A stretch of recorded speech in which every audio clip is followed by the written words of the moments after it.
everyone. Welcome to the Felicity, Optimist versus Cynic podcast with us, your hosts, Melissa and Fish. This is a Felicity rewatch podcast. We'll watch an episode each week and join you here to talk about it. And a reminder, could be an episode where we mention some spoilers because it's not a spoiler-free podcast. So just be warned, be aware. I am Melissa, and I'm here with my stunning co-host, Fish. Fish, how are you doing today? I am slightly worried today because, as we were just talking about, it may be the end of the world. It is hailing and snowing in California. It was 80 degrees, and then now it's snowing where I am a day later. So yeah, this may be our last show if the world ends, but let's hope not. And if not, we'll see you again for the next one. Exactly. Yeah. Well, what are we talking about today? We're going to talk about season 3, episode 3. Hello, I Must Be Going. This one originally aired October 18th, 2000. It was written by Josh Rhimes, and I think this is a new name under director here we haven't seen before, Lou Antonio. The description is, Ben's mother calls with disturbing news that he refuses to share with Felicity. She becomes even more upset when Ben opens up to ex-girlfriend Julie, who is struggling with family issues of her own. Meanwhile, Noel goes forward with his plans until Natalie throws him a curve. A new roommate moves in, and Sean is hurt when he thinks Megan doesn't like his nose. Okay. Yeah. I like how they were so general about like Noel goes forward with his plans until Natalie thwarts them. Like, what a weird thing to not, that's no information, okay? It was a spoiler-free summary. I guess so. Goodness. Well, Fish, where do we start on this one?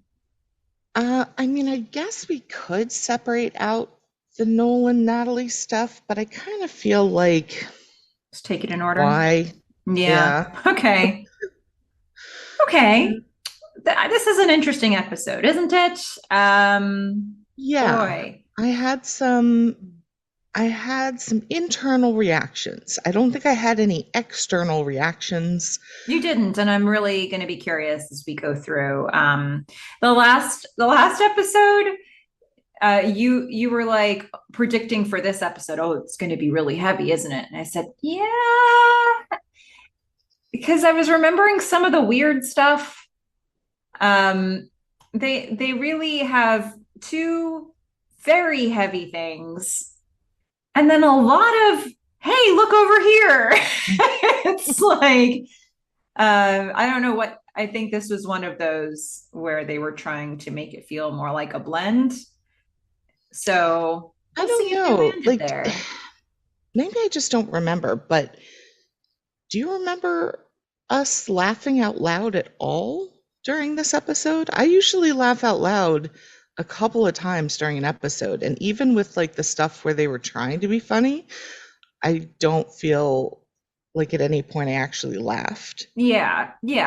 This is why. Well, we'll see as we talk about it. Last time I had said I kind of maybe this episode for me is a little bit like when they tried to mix the story stuff into the Julie rape aftermath episode, like the part 2 of that episode. Where they were so heavily dealing with her fallout from the sexual assault. And then we got this like prospective college student who just wanted to party all the time. That feels a little like this episode to me. And we'll see if that bears out as we actually go through it. Although that one had more of a PSA element to it as well. Yeah, I'll say I didn't feel that way, but okay. I may, as you explain why you felt that way. Yeah. All right. Well, let's jump in. First thing we're going to see, well, I don't know. They're going to open it up kind of artistically, actually. We're going to just get a shot of from the street. None of the characters are in it. They're just giving us sort of a New York ambiance shot, but it was, the lights of all the cars kind of coming into focus. And yeah, that was kind of that was kind of interesting, actually. I don't know why they did that. I don't either. It was an interesting way to use the B-roll. Hmm, I like that they did. I like that technique. I like that they bring the artistry in sometimes, but it was a sure. little random. I mean, can we talk about why we just, started there? We had to skip over the intro song. And I will fully admit that was me. That was my fault. Look, I will give it this compliment. It is a very catchy tune. It is a tune that is so catchy. It has been in my mind, in my ear, in my head for the last 2 weeks straight.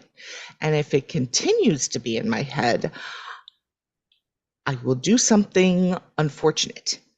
It's so So, funny because Fish, you have not publicly gone on record with your actual opinion of this, but we, by you with abstaining, mhm, we know what you mean.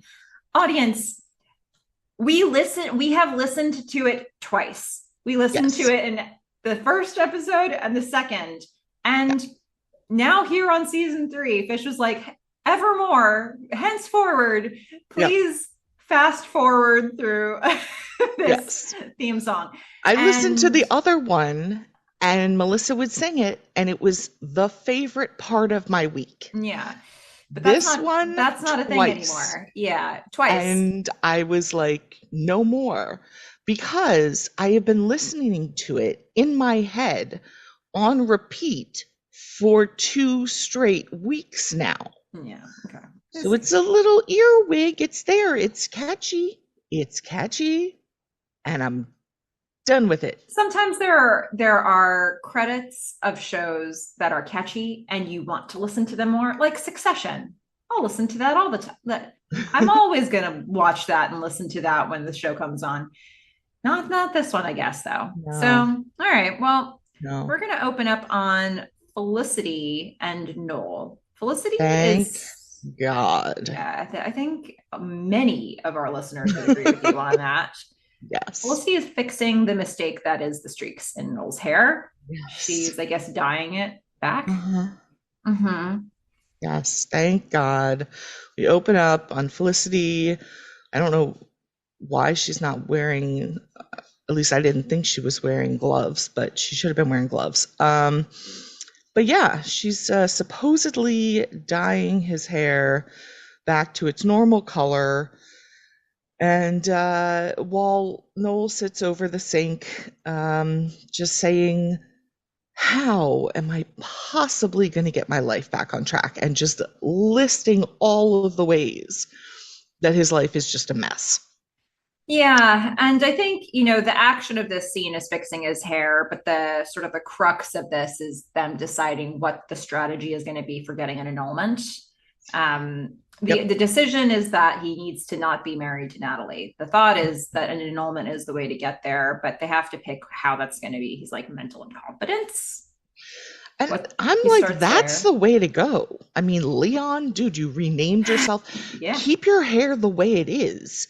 Claim mental incompetence Yeah. and then dye it back. Yeah. Elena jumps in and says, I think impotence is a good legal reason for annulment. Um, Noel's initially against it. It's like, I Mhm. can't say a thing like that about myself. She's like, just try. And then he practices a little bit. I am impotent. I'm impotent. I'm impotent. And then Molly shows up, the new roommate. Okay, so here's the thing. You did tell me there was going to be a new roommate. You told Sure me it was did. not going to be Natalie. You told me she was from England. Um, and then Molly just shows up and like there was one thing she said that I really liked, Mm-hmm. and I don't know why this is, but I just on first impressions, Okay. I don't like her. Okay. I just don't like her, and I don't know why exactly, but I don't like her. Wow. Well, maybe we'll figure out why as we go through because we're going to get her in a bunch of scenes here. We're going to get to know Molly a little bit. She's going to be Well, You I know. mean, literally from this first scene, I didn't like her. Okay. I Well, don't I don't know what to tell you. Like, fine. I she can't showed make you up. like her. I'm not going to try. I Yeah. wonder how other people think about Molly, listeners. Yeah, what was your first Uh, reaction? what was your first? What did you think about the Molly character in general? And I understand that that would be a spoiler heavy response. That is Ah. okay. I will weed them out for fish. Um, Okay. so Molly's going to have a significant presence this season. I don't remember her at all. Yeah, I don't know if she goes the whole season, but we're going to get a bunch of her. So That seems like it's going to be annoying, but okay. You know what? It's just a first impression. they, Maybe she'll make a better second impression. I'm going to, let's see.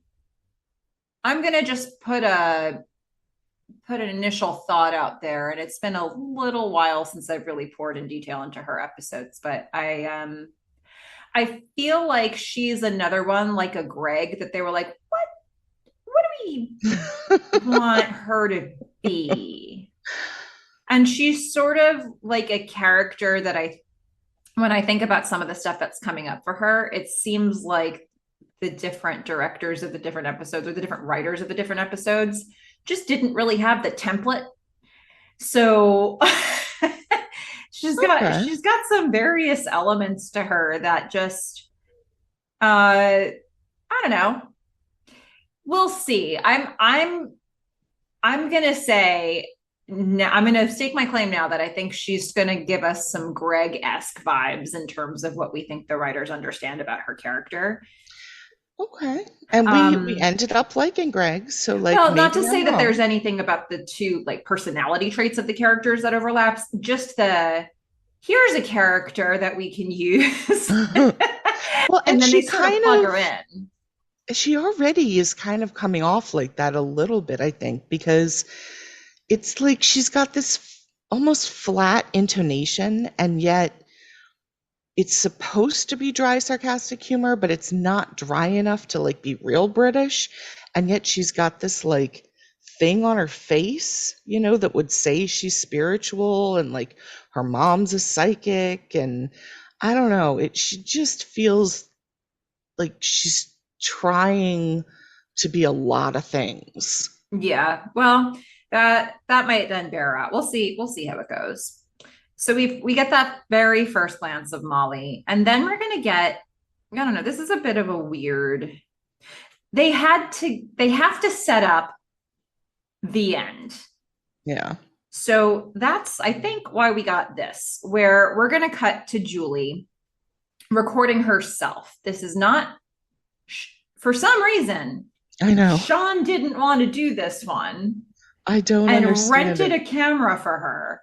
And so Yeah. she's got this set up. It's probably on a tripod. She's sitting on her bed. She's doing this one herself. And she says, Sean wants me to talk about my summer. My great summer. Actually, my great summer was terrible. If you guys really knew, never mind. Don't want to do this one. Yeah. She gets up. She rewinds. She hits record again. It was a great summer. It was Oh, so great. I wonderful. got to know my birth parents. He was wonderful. My dad was amazing. I'm The part of the great family guy. now. But Also, yeah, they accepted they're me. Woo! part of, like, if you're part of the family, where are they? Yeah, Why have we not seen them? sure. I mean, look, they're just trying to get to the end of this episode right Yeah. quick, right? So, Yeah. Fair enough. I guess the very fact that she's doing this means that she'll be able to record herself later because she's got the Mhm. camera Yeah. for a week. Um, so there's that. And they give us, I don't know that they necessarily give us any new information in this particular scene from her, except for that, because she's sort of reiterating I don't know, she confirms that it wasn't really great for us. And that she's been lying about something. Yeah.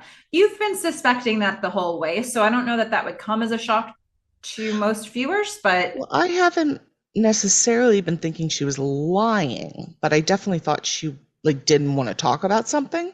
okay. But like it becomes very clear that here she's like Now that you lying. actually know what happened, when before we got to this episode, you didn't think she was lying. What did you think the hesitation was for her? Did you have a guess? Um, Not really. I mean, I figured it had something to do with the family. Like maybe when they were like done, they just dropped her and like were like, we never want to see you again. Okay. Or, like I felt like there was something there that was like traumatic for her and she didn't want to talk about it, but I didn't necessarily think she was going around lying to everyone. Okay. All right. Interesting. So we will certainly get a lot more information, or at least a pointed explanation of what's going on for her by the time we get to the end. But before we get there, we're gonna have a Felicity has a dream scene here. Yeah. Felicity and Ben are in bed, and it's not the only time in this show where they're gonna give us one of these Felicity has a dream type moments. But can we Um, just pause for a sec and like zoom in on like Ben's whole back is there and he just like moves a little and every muscle in it just like he's so beautiful. oh, So beautiful. something Uh about this scene, I don't know, something about these scenes where the two of them are sort of waking up in the morning. It just feels like this is a real relationship. Like this yeah, was indeed a real relationship, but just the way they are with each other, this stuff can't be scripted how they're talking to each other, no. like it's not just the words they're saying, it's just they've It's got. when the guy wakes up in the morning and he's looking at you and also scratching his armpit. Like there's something just And they have these relaxed. little ways of just talking to each other that it's not just the words, it's how they're saying them. You just feel Mhm. like when they're when the phone rings, it's just like, you better go get that. And he's like, yeah, I better go get that. It's just like that's not stuff. I don't know. I don't know what that the script would have told them how to deliver that. I think they just wanted the relationship to feel really lived in, and theirs was really lived in. So I don't know. I think that's probably it reads very natural to me. Mhm. And I Um, mean, I'm sure there are plenty of other actors who didn't date who do this very well too, but it's nice that they were dating. yeah, We get to say extra stuff about it. But yeah. I thought I thought it was so funny that she wakes up from this nightmare and she was like, I had this really long dress on. It got stuck in the escalator and then we were chased by monkeys and you didn't defend me. And she's like kind of mad. Yeah, she's a little And annoyed with him. He's like, yeah. wait. So you're mad at me for something I didn't do in your dream? She's like, Uh-huh. yeah. She's like, He's like, I well, promise you, next time that we are on an escalator being chased by monkeys, I will protect you. And you it's just like better. the perfect thing to say because I don't know. Have you ever been mad at someone for something they did in a dream? No. Okay. Well, that makes one of us. Um, so like I've definitely had this where it's like you did something to me in a dream and like I know in my mind you didn't really do it, but I'm still kind of a little pissed. Okay. And like if your reaction is it's a dream and you get all like I don't know um defensive or like that's stupid, I'd just be more mad. And he does the exact opposite. He does like the perfect thing. He's just like, you know what? I next time I will protect you. Right. I am sorry. Yeah. I mean, yeah. I guess this is just one of those. This is a slice of life. This is a little bit of their relationship here, but this whole mood is going to be interrupted by the phone ringing, Yeah. and it's Ben's mom. Yeah. And I knew immediately what this was. Okay. I Like think there wasn't they, a question in my mind. I mean, as much as he doesn't talk to Felicity about it, I think from the things he says on his end of the conversation, Yeah. give you enough information to be able to deduce what this is. And he She's, says something like how long or yeah, something like that. yeah. like she's obviously worried. She's like, what's wrong? How long? And then Ben does tell Felicity that it's about his dad. Mhm. So those pieces of information probably send you in the right direction in terms of guessing what's going on. But Ben doesn't Yeah. want to talk about it. He flees the room. He gets up to go play basketball with Sean. Yeah. I was just like, sports. Yeah. This is his current answer. Unfortunately, he's playing with Sean, who is not the best, sports guy. Yeah. But he is a big guy, and so I guess whatever. Um, And I Ben just suppose, doesn't. He just doesn't want to care. He wants to sports. yeah, sports is his outlet. It's Hmm. his, and he's pretty new to having anybody in his world that he could talk to about this. So Yeah. sports was probably the outlet for him, the coping mechanism for him through high school. And I feel like this was not a moment for basketball.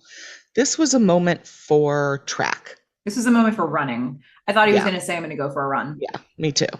I was like, Yeah. yeah, this is a moment where you you- like you swim or you run or you do something else where you don't have another person to like bang up against. Yeah. And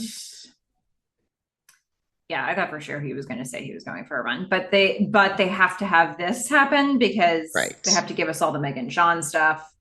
Uh, Well, it's and I think this all is just a actually setup. really important that this happens. Yeah. But But we'll I get like, there in a second. Yeah. yeah, but I like that Felicity is what you said last time, is like still holding that space for him where she's like, you know, like whenever you want to talk, we can talk. The thing is, I think I can really feel in this episode that she wants to, I don't even want to say do the right thing. She wants to be there for him in the right way. And she has absolutely no idea how to do that, partly because he's not communicating with her, Hmm. and partly because she doesn't really have lived experience in a situation like this.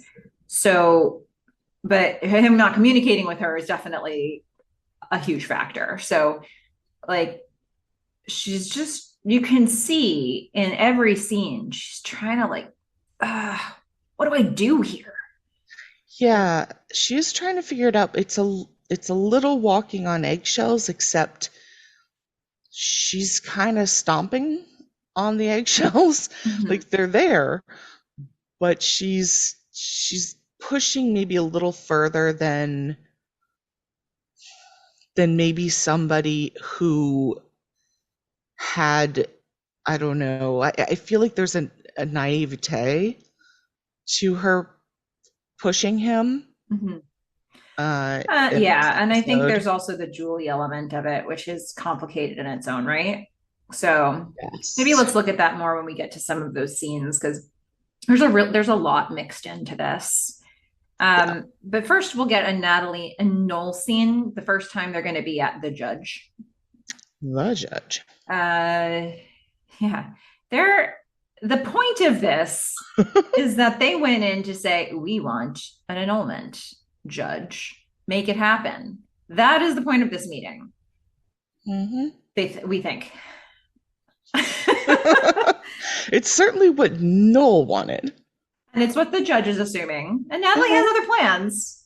I mean, I don't know whether she planned it or not because as Noel is describing his impotence, her face, I mean, it is just it's changing and it's becoming more and more like frustrated and upset and she's just at a breaking point.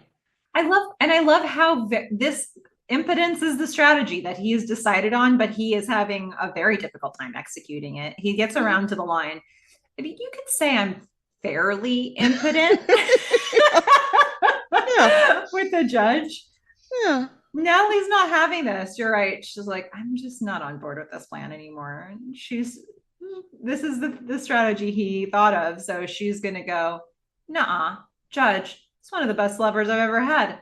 I would say he's potent, if anything. And not even one of. He is the best lover she has ever had. Yeah. Noel Crane Yeah. is This the guy. best lover. Leon. Yeah. Yeah. Um, you'll always be my first He'll be my husband, first Leon. husband. Oh God.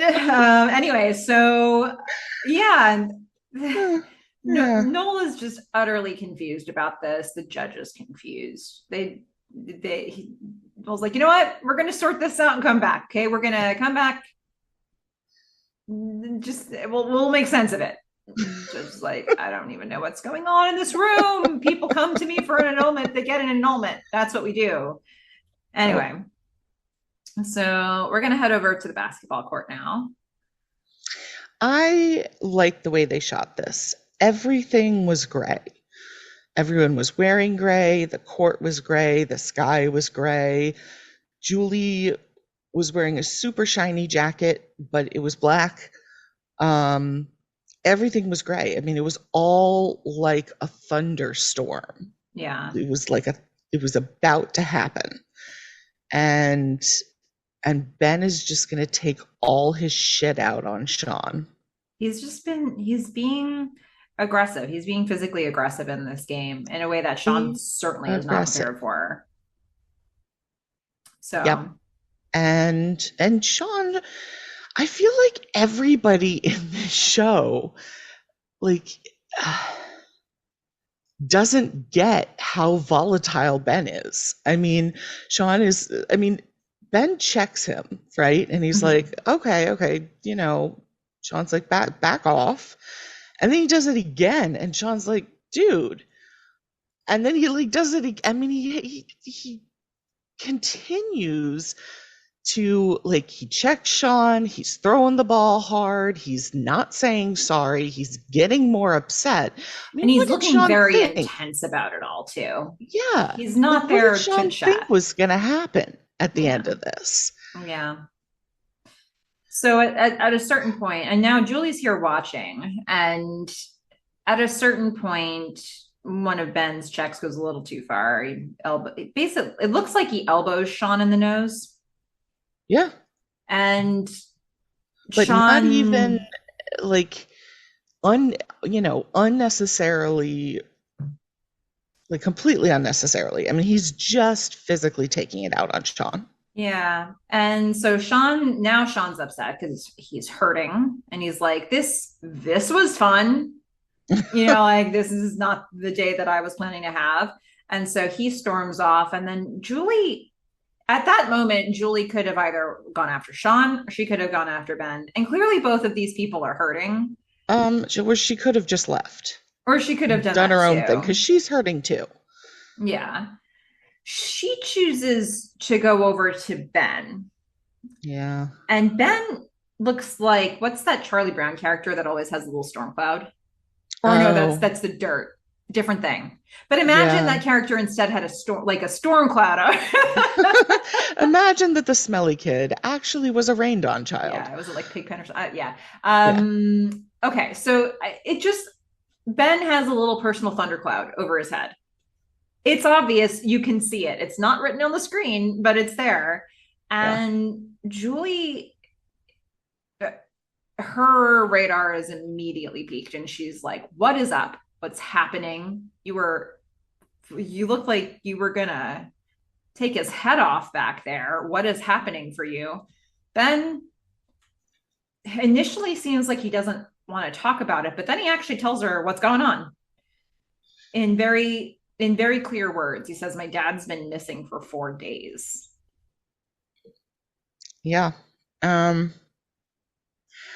I think, they're setting this up, and on the one hand, they're being a little heavy-handed with it. I kind of get why they're setting it up because, after Ben says this, I get why Julie's following him everywhere, right? Because she's feeling this connection. She's feeling desperate to kind of in some way share or something with someone, right? But Yeah. for her to go after him before he says it, I feel like they're just setting stuff up. And part of what they're setting up is you've got Ben, who is still a live wire, right? Like he's just taken out Sean. And now you've got this tiny little Julie girl like running after him, and he is tense. And He's coiled. Yeah. yeah, I'm like, Julie, step away from the storm cloud because there could be some lightning coming. Yeah.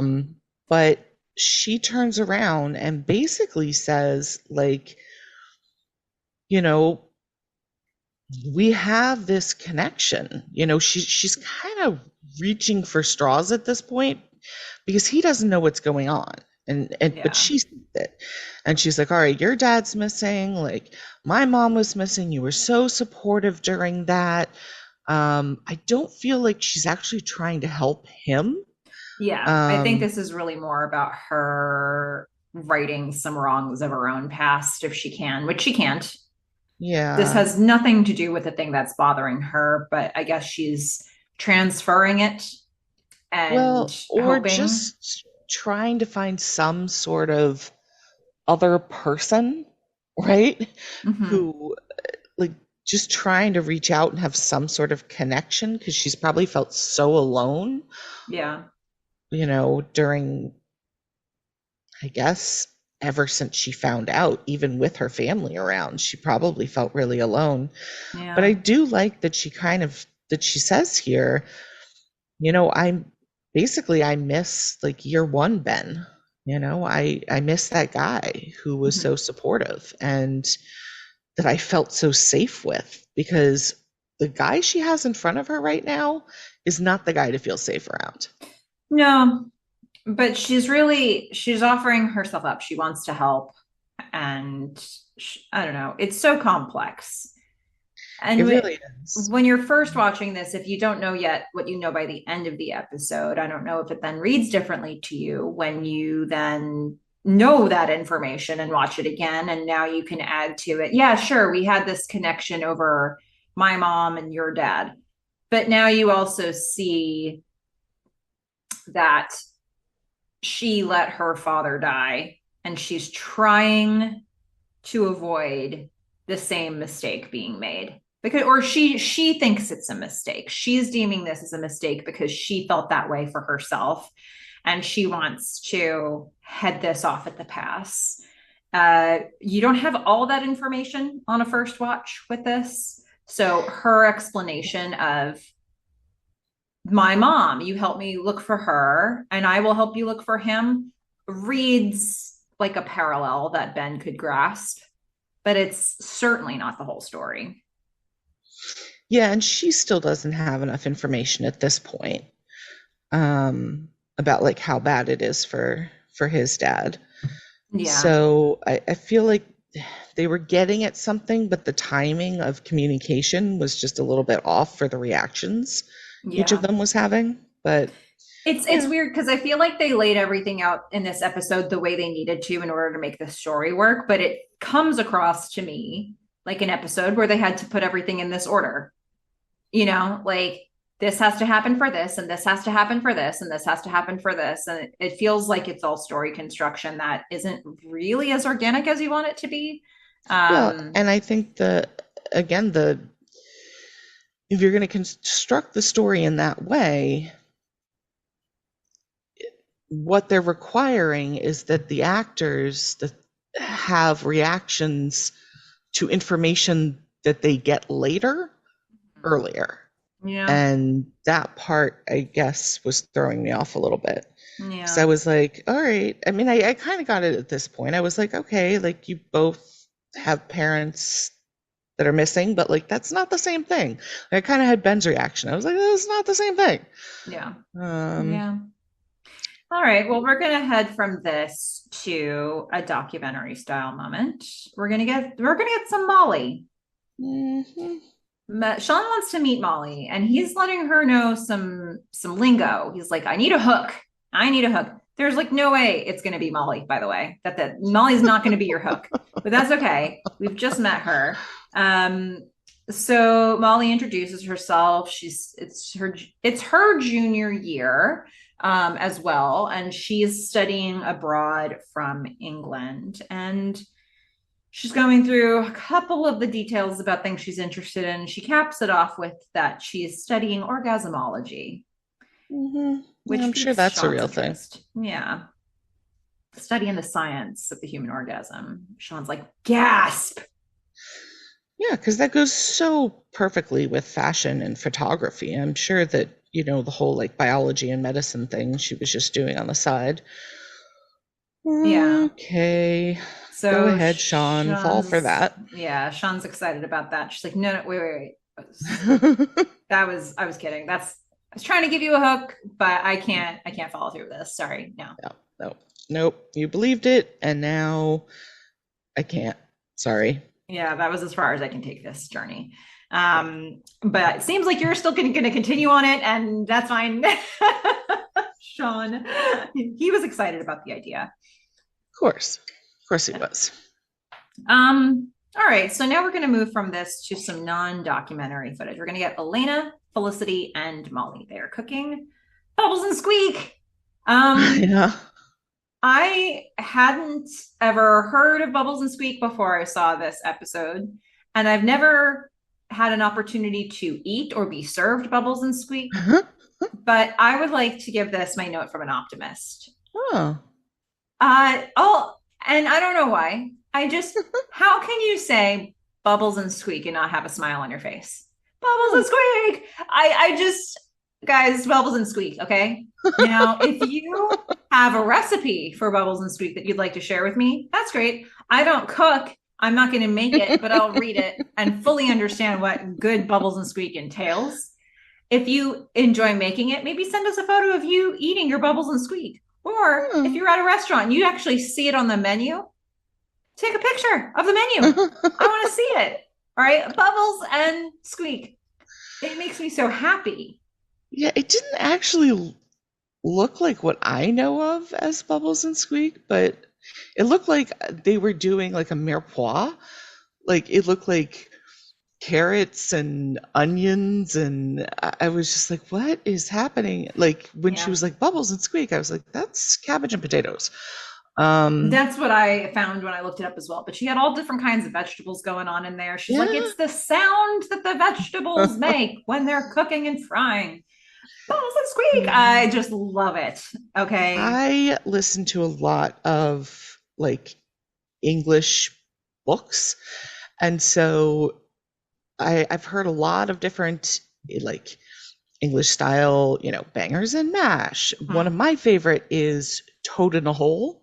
Okay. I love Toad in a Hole. It sounds fantastic.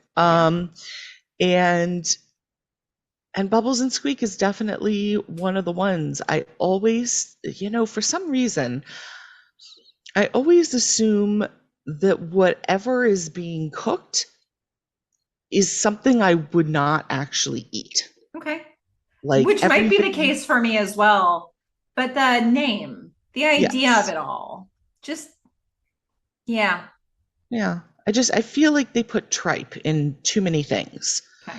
And I'm just always worried. But it's a fantastic name, and they've got some wonderful names for dishes. Yeah. Shout out to Bubbles and Squeak. Yeah. Also, would be a great cartoon name. If you have pets, if you have two cats and you name one Bubbles and the other one Squeak, also applies. Fantastic. Yeah. Fantastic. If you have two slippers and you name them, one could be Bubbles, one could be Squeak. You have two boobs and you name them. Yep, that's another application. Do that. Yep. Mm-hmm. So Bubbles and Squeak, everybody, that was your optimistic, because frankly, there is no cynical understanding of Bubbles and Squeak, as far as I can tell. I mean, mine is that it has tripe in it. Anyway, so that is not the point of this scene. No. But it's my point of this scene, okay? What else happens in this scene, Fish, besides the Bubbles and Squeak? Well, Felicity is saying, Ben's shutting down. And Molly just pipes in and says, well, yeah, guys are like Venus flytraps. Something happens and they just clam up. Yeah. Also like clams. Um, Mhm.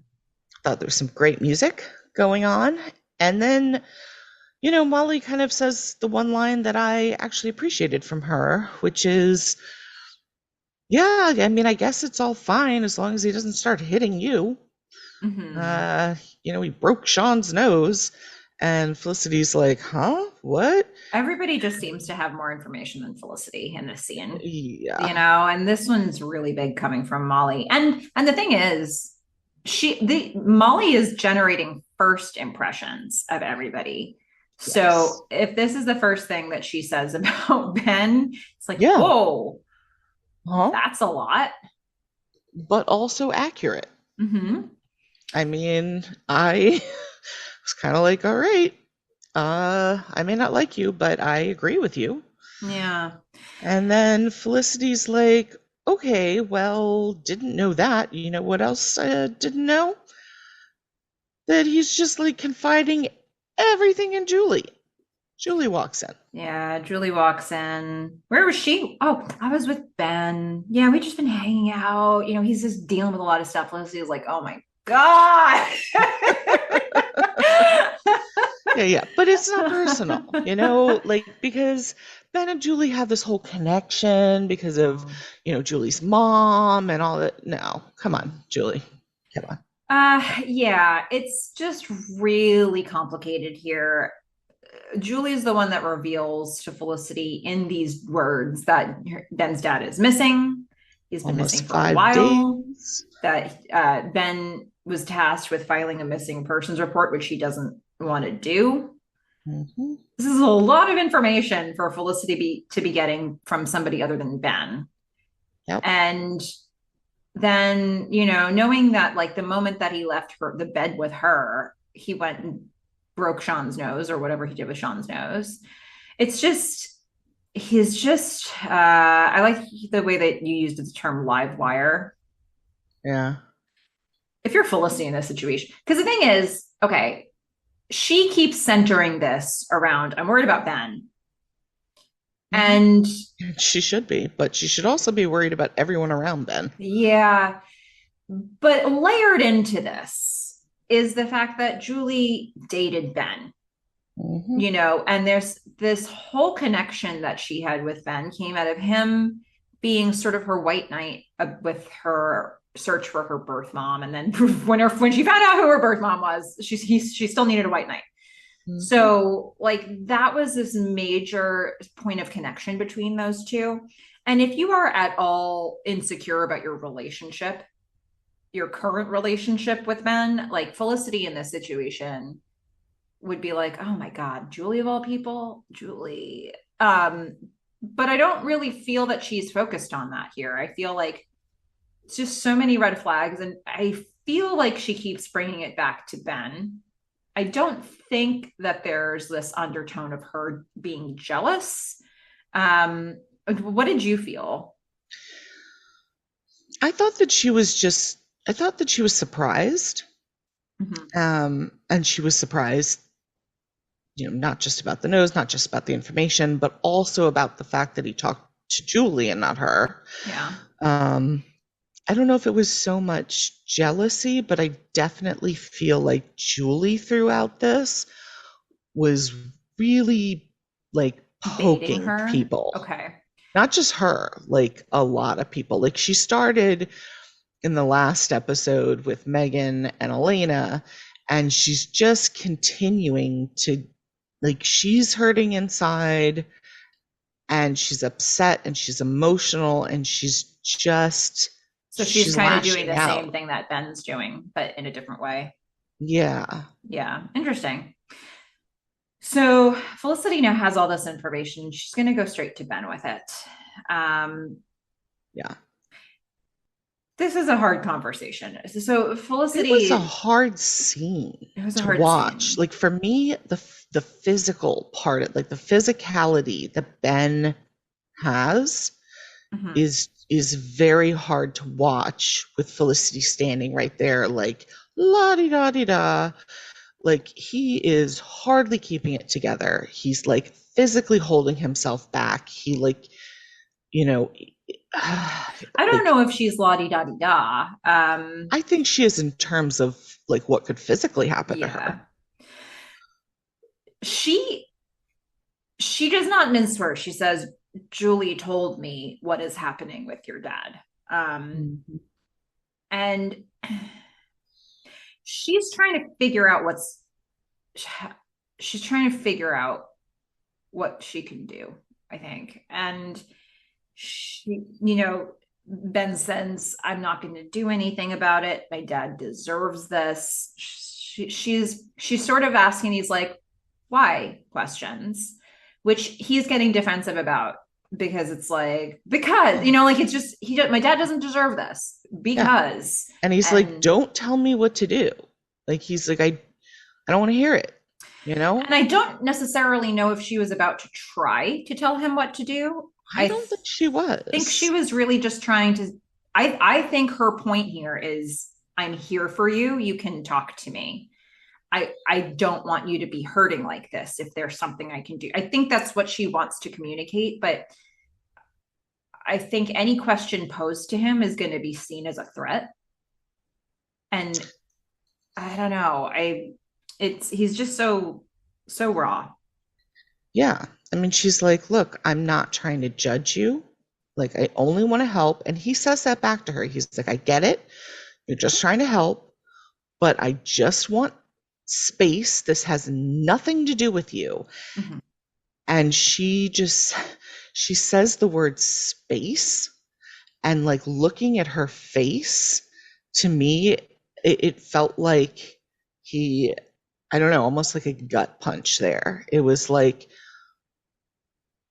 she was reading so much more into the word space, Well, so the which, problem with the way she'd be picking up on that word now is that he just told everything to Julie. So it's like, yeah, oh, you want space, but you were just hanging out with Julie all day and she knew exactly what the problem was, and like it's like, ooh, you want space from me. Okay. but it's also what he did before. I mean, he's Mm-hmm. reverting back to his running away. Yeah. Remember how he was like, I'm a coward. I run away. I don't want to do that again. Like, I'm changing for you. He just spent all of last year, right? Mm-hmm. Changing this. And now he's going right back to like the last time he was running away and not talking and like didn't want to have conversations and wanted space. It it ended up with her getting really hurt. Yeah. Tough though, because this isn't exactly a direct parallel because when he's wanted space from her before, it was because of their relationship and how he was feeling about that. In this case, this is what's happening with his dad, and if he was okay enough to communicate in a healthy way with her, um maybe he would be leaning on her a little bit more, or at least telling her or using some more language to help communicate what's happening. But he does not have like the pathways like that he's learned on dealing with his dad from when he was young didn't involve any other people. Right. So like it isn't actually a factor of their relationship, which might be why he feels like this isn't about you. Yeah. But for her, it's like, yeah, but we're in a relationship and you're hurting so much. Like, Which is hurting me. yeah, it's like what do I do? Like I I don't want you to hurt like this. How do we get there? Like Yeah. I mean, it's so I'm gonna I'll probably come back to this multiple times, but Ben is exhibiting, I think, a lot of the things that his dad has exhibited, mhm. only without the alcohol. Yeah. So it's like he's running away, he's, not communicating, he's telling himself this lie of like it has nothing to do with you. Like, it's about me and it's just hurting me, and it's not just hurting him, it's hurting her too. Mhm. So, like, I think we'll see this parallel between him and his father throughout this episode, that it And kept coming back to me. I appreciate the way that she's communicating it in this episode too, because it's like, how do you say, how do you communicate to him that this also involves her without making it seem like you think it's all about you, like it, because it's not all about Felicity. It's about Ben. This is Ben's thing. But she's pulled into this no matter what, right? So it's like I appreciate that she's walking that very fine line of, it's like, I'm not trying to make this all about me, but consider that I care and want you to be okay. Like I think she finds words here that land okay for me without making it seem like, don't make, because Felicity, we've said in the past, has a tendency to make these things about herself, and I don't see that here. Yeah, I mean, I guess it's all about what somebody needs. And if Ben needs space, he needs space, right? Like, I can identify with that. Like, if I like need space and I need time to process and I'm feeling a certain way, like, the last thing I want to do is turn around and like comfort someone who cares about me when I'm trying to deal with my own stuff. It's like just putting more stress on me. So it's like part of the relationship is understanding, like, which, like, what partner needs what at which times. And here, because she opened up this conversation, he does communicate, I want space. She, like you said, she says space. Okay. I understand. She leaves. We don't necessarily know exactly how she's feeling about that or what she's thinking, but she grants the wish. She says, okay, space you want, space you've got. And she leaves. And she's going to keep walking this very fine line with him. The walking on eggshells idea, I think, is absolutely something that plays out in this episode. But we are now this is so weird. So, okay, we're gonna go back to documentary style. We're gonna get a Noel interview. And initially, he's recapping that he was pissed about Natalie saying that he wasn't impotent in front of the judge. How dare she? Shame on her. Say that I was the best lover she ever had. That is just wrong. But then he says, we get new information. He says, so Javier has called and brought it to Noel's attention that Natalie actually gets an inheritance if she is married. She has an Uncle Frederick who passed away, who left her a significant sum of money in his will. As long as she is married, she can get it. Seems like she has to be married for a year. Was it the stipulation that it's the stipulation for the husband, but I'm guessing it's also for her because she's married right now. She could just take the $250K out unless there's a time, attached to it. So now this changes the tenor of this conversation, and Noel's going to approach Natalie, and this is going to be non-documentary. Noel's like, so my conclusion is that you have used me, that you just needed to get married to get this money, and so you married me.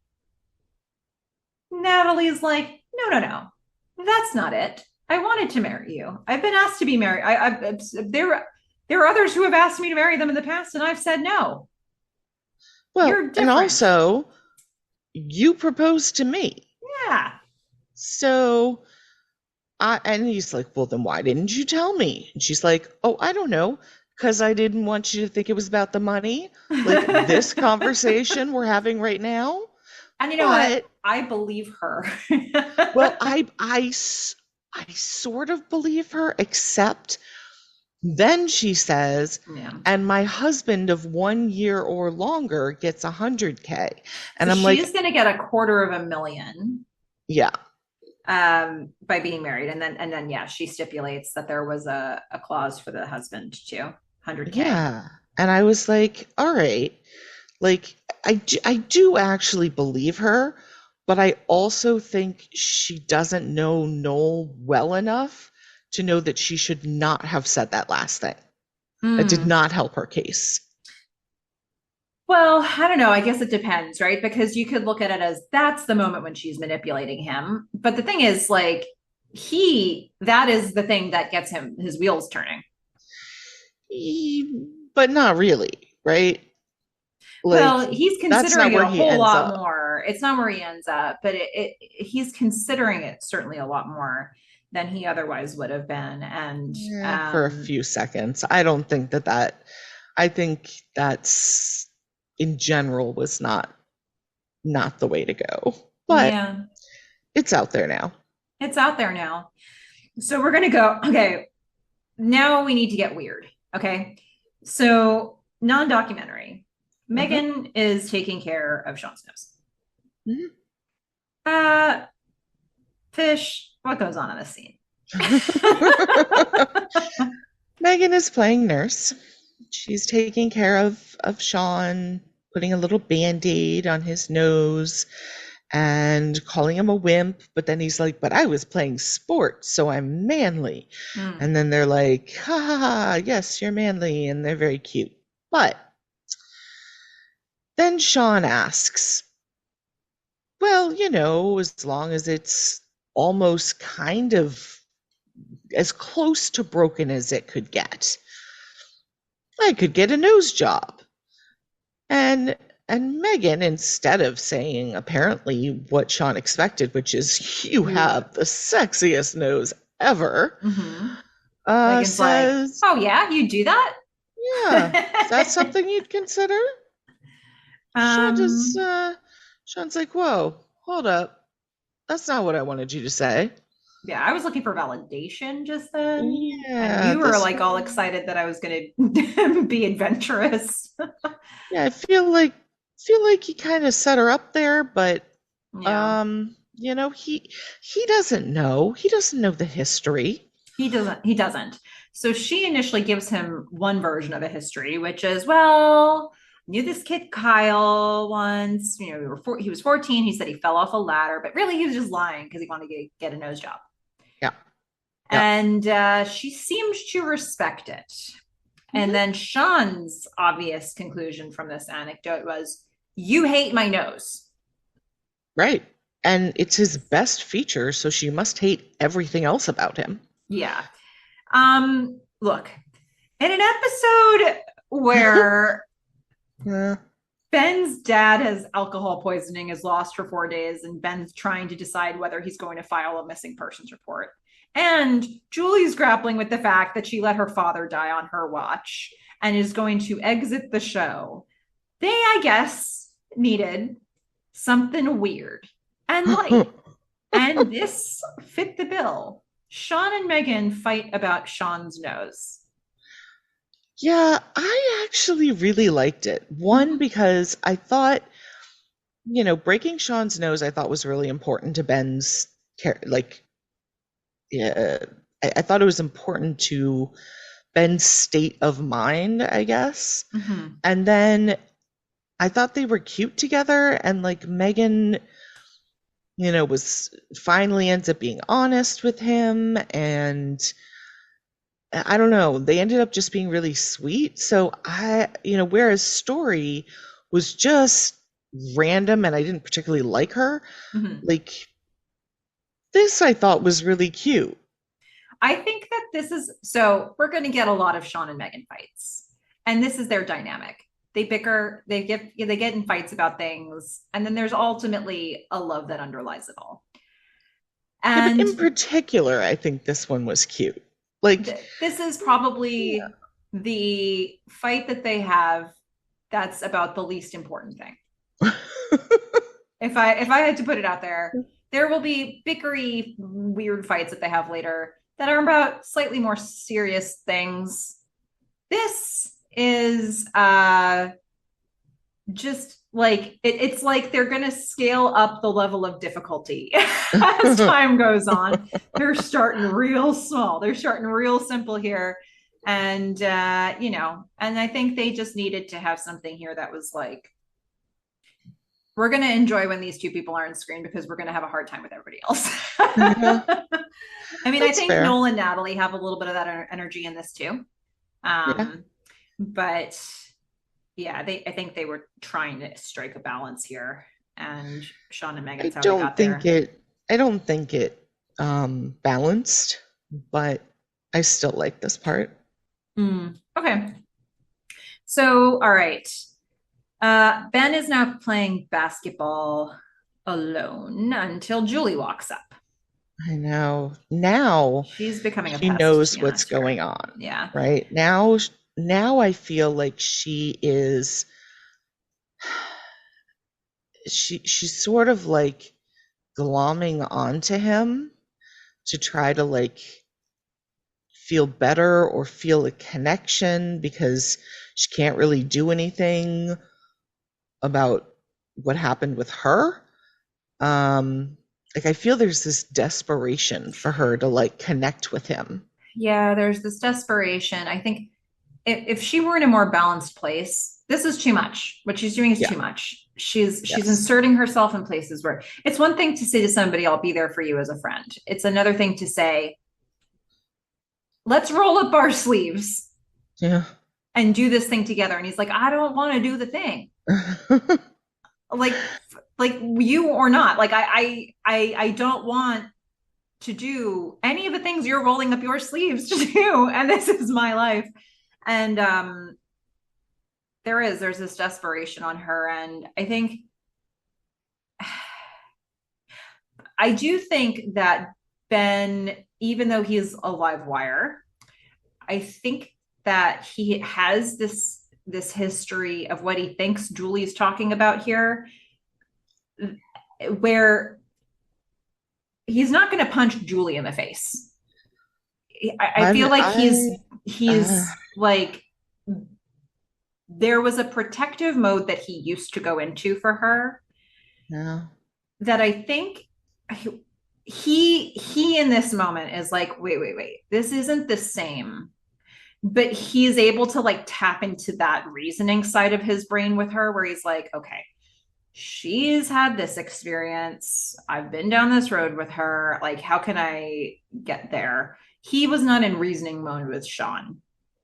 I don't feel like he was going to punch her in the face, but I do think he could have like maybe shoved her or like I don't know, caught a ball really near her face on purpose and maybe missed by accident or like I feel like physical harm could have come to Julie.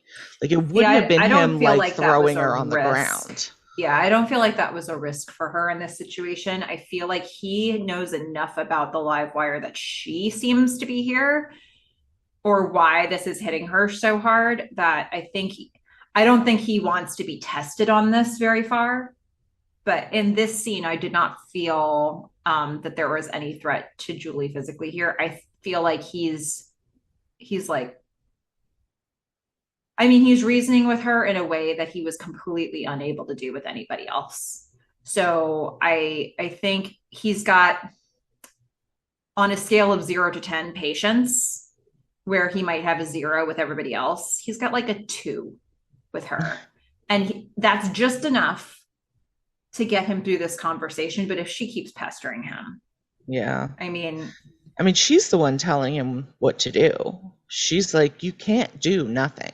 And his understanding of that is, oh, you know, Julie couldn't not find her mom. And Julie's understanding of that is, you know, I allowed my father to die, right? well, but he And also is comparing this to, so he says, this isn't the same as with your dad. So he knows that her father passed away and that she couldn't help. So he does get as far as saying this is not the same as with your dad. And she's like, but it is. Like you'll regret not helping or like you'll regret not knowing him. And Ben says something that just really cut to the quick here. He says sometimes not knowing your dad is the better thing. yep. And you know what? I think like in real life, people have all different situations with their parents, and you can look at anybody's situation and you could say this is better or worse, but it's their situation. And um, I think Julie saying to him, learn the lesson from me. And he's like, yeah, okay. But I also have all this other history and all the lessons I've learned to this point. And I have to factor that in. And I think, I don't know, when we give each other advice based on our own lives, it doesn't always apply one to one. Well, I agree with that. However, I do think that this does apply. It's just Julie hadn't said why, Yeah. right? And Ben later does come around and say, you know, I think she was right. Mm-hmm. Like, had I done nothing, I probably would feel that way too. Mm-hmm. So I, in this case, I feel like Julie is kind of having the conversation that Ben had with her Mm-hmm. in season one, Mm-hmm. only she's doing it way worse Mm. and over like a series of, like a day or a couple of days, and not actually like Ben came in when, when Julie was raped, he came in and he shared what was happening with him. Mm-hmm. Here, Julie's doing the opposite. She's holding back what happens with her and telling him what to do. Yeah. And it's like, that is clearly not working. It's not working. It's not a good strategy. And she also is completely unequipped, to be honest, with her own situation right now. So it's Yeah. just really dicey. We're going to get a. So we're going to go to a documentary moment of Molly, where the information we get is Molly's mom's a psychic. She's clairvoyant. Right. And she knew that Molly was going to go to New York before she even told her. She says Uh-huh. it's where you'll find your love. Uh-huh. Um, for what happens in the future with Molly, that line reads weird. Okay. Just so you know, uh, it is one of the lines where it's like, "What is Molly?"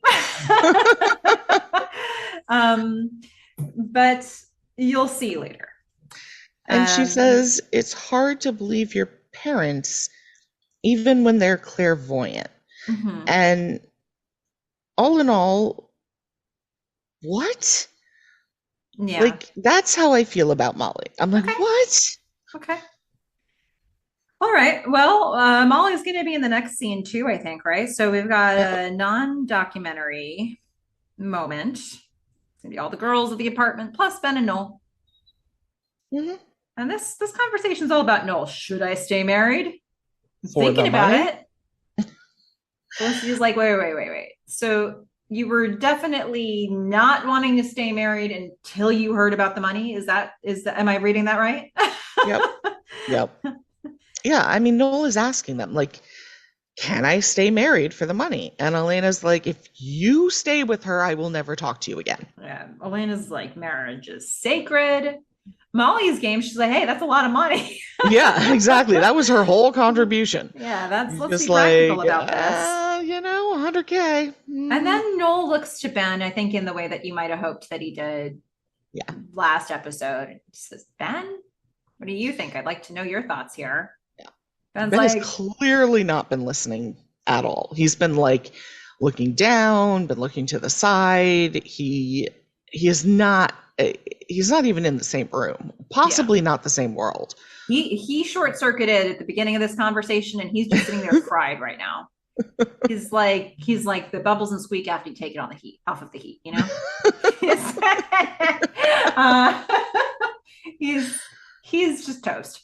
So he just kind of realizes the only thing I can do that's even remotely a contribution in this moment is just leave this room. Yes. Yep. Like I'm Gotta go. sucking the energy out of it.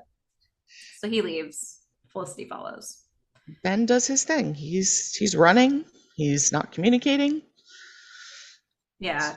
He's doing his thing. Felicity is going to follow him out onto the street for another really hard conversation. Felicity's like, you're shutting me out. You're shutting me out so hard. Uh, Mm-hmm. and he says, she says, like, what if I were hurting like this? And he's like, well, I give you your space. And she's like, well, I would hope that you would initially, but then what? She's like, you're suffering so much, so much. This is hard to watch. Yep. And he's just like, look, you don't know what it's like. Like, you have no concept of this. And then he shares, which I don't really believe this scene so much. He's like, it didn't help the first time. It's not going to help this time. And she's like, wait, what? First time? Huh?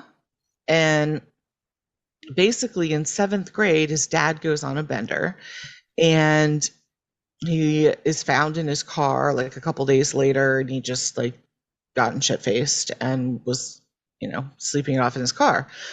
And he comes home and didn't say a thing about it. And yeah, I mean, and absolutely. in the meantime, it sounds like Ben's mom and Ben were very worried about him. They were looking for him. This obviously made a significant impression on Ben. This is a very accessible memory for him. Yeah. And the thing that I don't believe is that it only happened once. Like, he's talking about it like the first time and this is the second time. I'm like, yeah, right. This probably happened fairly often. But I fully believe the next part where he says, and look, if it had just been that, I could have forgiven him, but it's not the worst thing he's done. And I fully get him not going into detail about like the worst things his dad has done. Yeah. Like, I think that's kind of a natural reaction. Is like, I don't want to sit here and detail this to you, so I'm just gonna kind of like say this vague thing. I think he rooted it in one significant anecdote that I think it's like, well, I was in 7th grade. I was a kid. This thing happened. That's an example, and it gets worse. Yeah. And I think the example he gave was already not great, right? It already gives a lot of context, and he doesn't necessarily need to itemize a list here for her. When Ben then says, if you're wondering why I'm not looking, it's because this time I hope he's dead. Yep. Period. And I believe that too. I believe that in that moment, he's just like, I don't want this anymore. Yeah, like, it would be a lot got easier. Out. Yeah. Yeah. It's like, I got out, I went to college, I went across the country, right, to get away from these people. And like, Felicity's dad followed her there, and now this guy. And think about what an invasion of space we thought that was, in her sophomore year, when we were talking through in season 2, Felicity's dad being there and just sort of continuing to show up in a way. Ben's dad is doing exactly the same thing. We saw him so many times in the last episode. I mean, I definitely think it's different. Like, her dad moved there. Yeah, that's true. And like was there for months. Yeah. His dad came once to do a step 9. And then Ben was the one who was like, okay, like, I'm open to, while you're here for a limited amount of time, seeing you a couple more times. But then to go from that to, I'm now responsible for filing this is not what he signed up for. What he signed up for was moving across the country to be away from all of this. And this is kind of where and we can talk more about it I guess we're already there. This is his mom putting this on him. His dad hasn't asked for any of this. Yeah. And you can see it in his dad's face later. Yeah. Like, his mom is the one who's like, I want you to file this missing person report. Guess what? Doesn't matter if you're in another state. You can file the missing persons report. Mm-hmm. Ben's mom, I don't Yeah, remember her name, um, or if we even know her name. we will meet Uh, her. but like, you know, Ben's falling back on old patterns. His dad's obviously not doing well. Um, and his mom is falling back on old patterns. And Mm-hmm. it's a really bad situation. And if we remember what we said in season 1, where it was like, Felicity is not equipped. She is not prepared to support this man. Mm-hmm. Um, at this moment in time, even though she has grown, she is still not equipped Yeah. to help this man. And that's why I brought up things like Al-Anon and ACA last time, where it's like, and Ben's saying it himself. He's like, you know, this is not the same to Julie, and you don't know what it's like. He's pushing back because these people don't know what he's going through, Mm-hmm. Yeah. and they need some people who know what he's going through. Yeah. Yeah. Well, okay. So we're gonna get Molly and Felicity scene where they're in their Molly's mom just called and she says to Felicity, my mom says that Ben feels bad about yelling at you and he's going to apologize. She's like, where? Yeah. What? How? What? Wait, What where is hidden she? camera show am I She's like, yeah, she's in England. Cool. Do do do do do do do do. on? All right, fun. Yeah. Uh, Again, I don't know. Maybe Molly's some sort of con artist, but like for me, this is sort of like the magic nutmeg dust. Like I'm just like, no, okay. just no. Stop it. All right. Well, um, she's going to be all kinds of things. So, all right. So Megan and Noel are now going to be having a chat, and I guess Megan's the only one who's still there after all that conversation about what Noel should do, and she's the only one who's actually giving him useful information. So she's like, she Back says to Jacob Jacob. Perlmutter again. Yeah. She's like, no, see, you're gonna burn out. Mhm. Natalie runs at a really high speed, and you can't handle that, man. Yeah, absolutely. And Sean's going to jump in and be really helpful by pointedly asking Noel, "What do you think about my nose?" This is just one of this is so funny. Sean's like, what do you think? And Noel's like, I really don't think about your nose. And Yeah. he's like, and so Sean keeps pressing the issue. He's like, no, but seriously. And he starts to really make the conversation about his nose to the point where Noel is like, are you thinking about getting a nose job? And I love Sean. Yeah. Did you say something to him? Yelling at Megan. It's like, well, no. This is just a natural deduction from the fact that you've been trying to make this conversation about the appearance of your nose for the last minute. Oh my gosh. Yes. So Yep. funny. Yep. All Oh, right. Sean. Yeah, these kids. All right. So Elena and Felicity and Molly are having a chat. They're debriefing. Yep.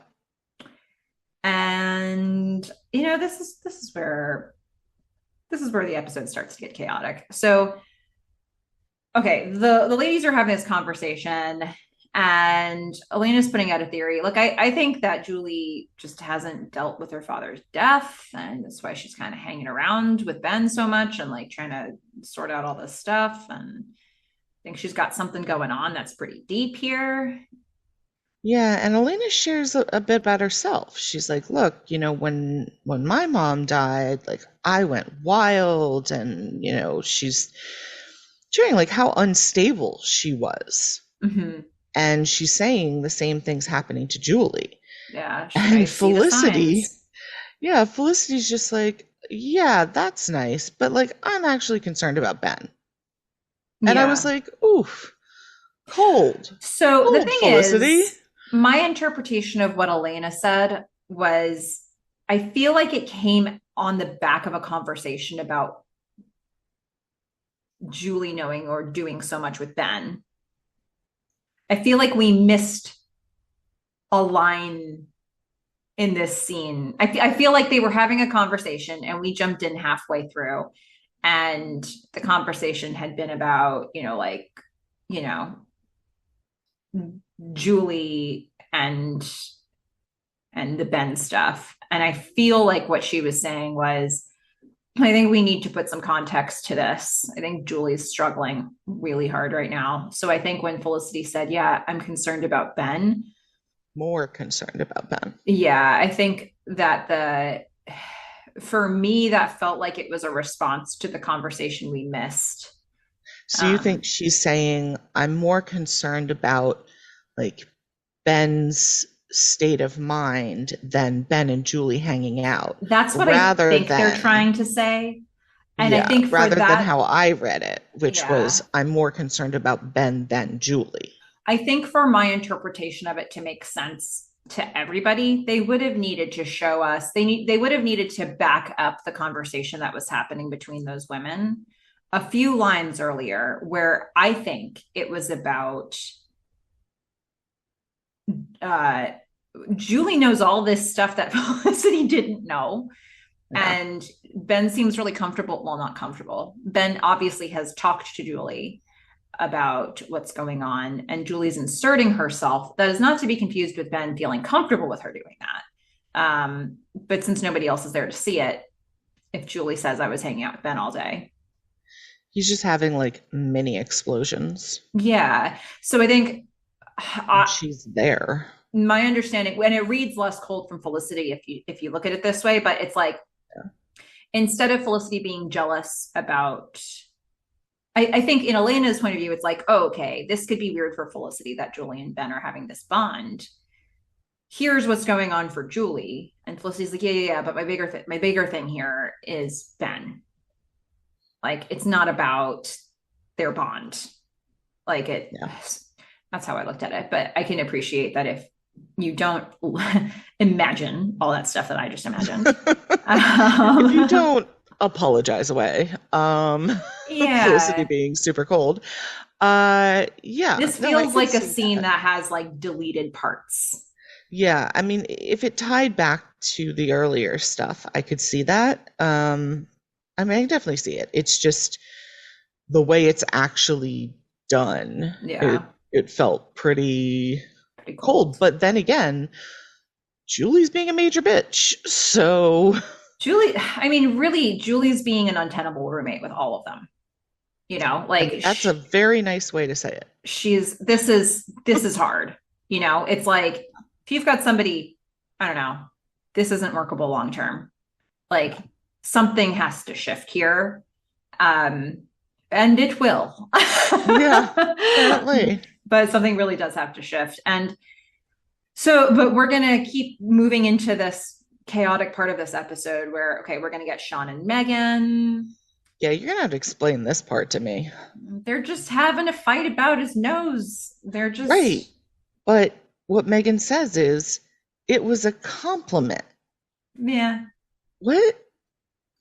How? Because she considers it, she's thinking about the fact that she had a nose job, that she was Kyle, which we don't know yet. And she's thinking that she's like, it was a good move on her part. She's proud that she did it. She's proud of the choice. And so this idea that Sean would be willing to do this, and it would be something that she'd also be proud of him for, like he's willing to do this, is something that she's complimenting him on. Look, if you're trying to make sense of their points of view, that this is a fight about his nose, okay? Okay. Fish, I don't know what you want from me. So now we're just going to get a little bit of that. We're going to come back to them in a minute. Natalie's going to show up. She wants to have a chat with Noel. She's going to try to woo him. This is Mm. Natalie's version of wooing, and Natalie is beautiful, so she's never had to woo before. She's never had to do that. Felicity's like, all right, I know where I'm not needed. I'm going to go get ice cream. So Natalie and Noel are going to have a chat. And Natalie's like, I looked at your 4-year plan and you were a geek, but I want to lean in. I got you this gift. She bought him a ram, Yep. which feels like a thing you don't buy for people. I mean, if It's you're a the kind of gesture. person who puts together computers, it's a thing. Oh, if you are a person who puts together computers, you probably have something very specific you're looking for, and she probably gave you like, oh, I'll just get this one. So I'm guessing that he has absolutely no use for the thing that she's gotten him, but that it's the gesture, it's the thought that Yeah. counts. It's the fact that she knows what RAM, well, maybe she doesn't know what RAM She is probably because she called doesn't. it a RAM. Yes. Um, so She has no idea what's going on, but she's saying like, I'm she's opening trying. my mind to your world, this plan that you're trying to get back to. It Yeah. might be a struggle. Yep. Yep. She's fighting for her marriage, Yeah. and she will continue to do so. Yeah.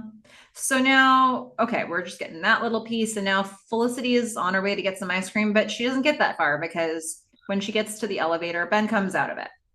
Mm. And he does indeed apologize to her. I'm sorry for walking away and taking it out on you. And I shouldn't have done I'm that. sorry for running away and hurting you and doing all the things that I did before and my father's doing to me. And Felicity's like, it's cool, no problem. Hey, man, let's hug it out. She Come says on, she hates Felicity. seeing him so upset. Which, yeah, makes sense. Notice the red flags, Felicity. Take a Yeah. step back, give the man his space. Just like have some sense of self-preservation. Well, yeah, yeah. Um, so now we're gonna get back into the heated conversation between Sean and Megan. Say you love my nose. Look, it is the one perfect thing about him. That's It it. is the Blumberg nose. It's been around for centuries. That is right. Megan says, just because it's old doesn't mean it's good. Wow. Shots fired. Fantastic. I love Shots them. fired at the Blumberg nose tradition. Ugh. Um, then we're going to get back over to Natalie and Noel, which is not at the same level of anger or yelling, but is, you know, Natalie thought for sure if I just give him a ram, it'll Mhm. all be fine. And Noel comes away with, like, yeah, I appreciate it and all, but we can't stay married. Yeah, it was fun, but it's fall It's now. fall now. Yeah. What I want And I is did the just have that annulment. snifter of Oh, cognac. yeah. Yeah. um, Natalie is not happy. She's not she's happy. She's gonna get up and leave. mhm. And Sean is also not happy. So Natalie's leaving and Sean's leaving, I And guess. I wrote Sean and Megan blazing argument. Sean leaves. Yeah. The energy is just it's significant. Yeah. And as Natalie. they're leaving, okay, so we've got three couples here, right? Mhm. We've got a couple arguing about a nose. Yes. We have a married couple arguing about their marriage. Mhm. And then you've got a couple that, where the guy has been, let's say, a little less than stable, Mhm. yelling at her, breaking people's noses, et cetera, et cetera. And we've got two of the couples just like separating and people going different ways. And as they go by, Ben and Felicity are just like in their own world kissing, being like, what's happening? We're kissing. Yeah. Yeah, because they're kissing. Sean and Natalie pass them to get to the elevator because they're still standing right by the elevator. This is where it gets really interesting in terms of the choreography of this scene because Felicity and Ben are standing not directly in front of the elevator, but very close. So Sean and Natalie go in. Julie comes out. Mm-hmm. It's just so much, so much Yes. movement and energy and emotion just in this space. It's kind of stunning, actually. Yeah.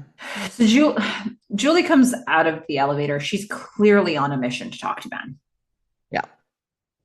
Fortunately, he's standing right in front He's of the right there. elevator. Yeah. Right there. And he's recently stopped kissing Felicity, so he can look at her. To speak. Yeah.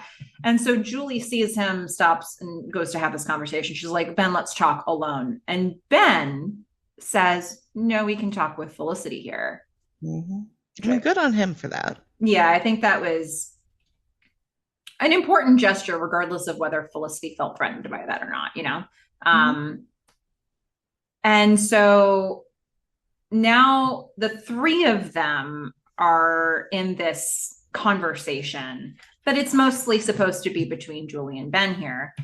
Julie jumps in. Well, Julie thinks it's supposed to be Julie doing. Julie thinks it's Yeah. supposed to be. She wanted to talk to Ben. She has information to relay about what she's doing, which is significant.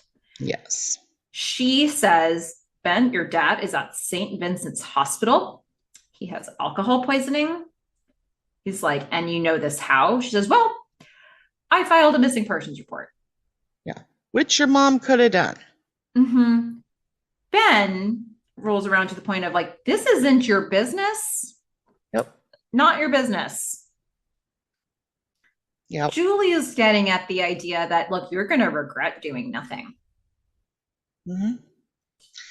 Except Felicity's going to try to interject a couple of times, Mm-hmm. and Julie is just going to like slap her down. She's like, she just like keeps like shutting her up. It's more than that. She's just like, I'm not talking to you, Felicity. Yeah. Like she is manic. In a way, it feels like Julie brought in this energy to this part of this. I don't love her delivery for this whole scene, but I do like this part of it where it feels as if she thinks it's life or death for Ben not to replay her mistake or what she perceives to be her mistake. These situations don't line up one to one. They are not an exact match. But if she's thinking, I could have done this thing for my dad, I didn't, he died.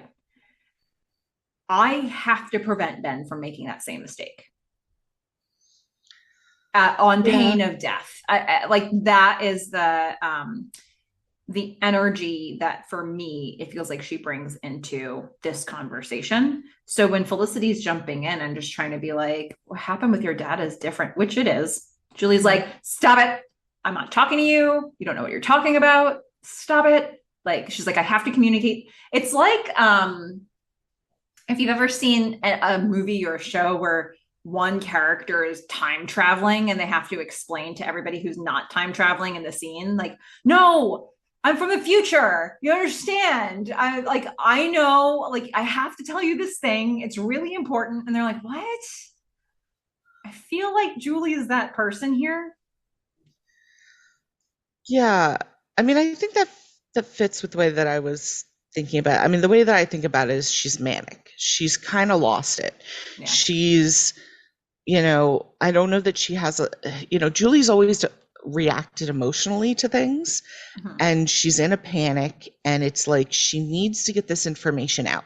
Yeah. Why exactly she has to get this information out immediately, I don't know that she's reasoned through, but she both like isn't interested in Felicity and needs her to stop, but also there's an edge to it where it's like, this is my and Ben's thing.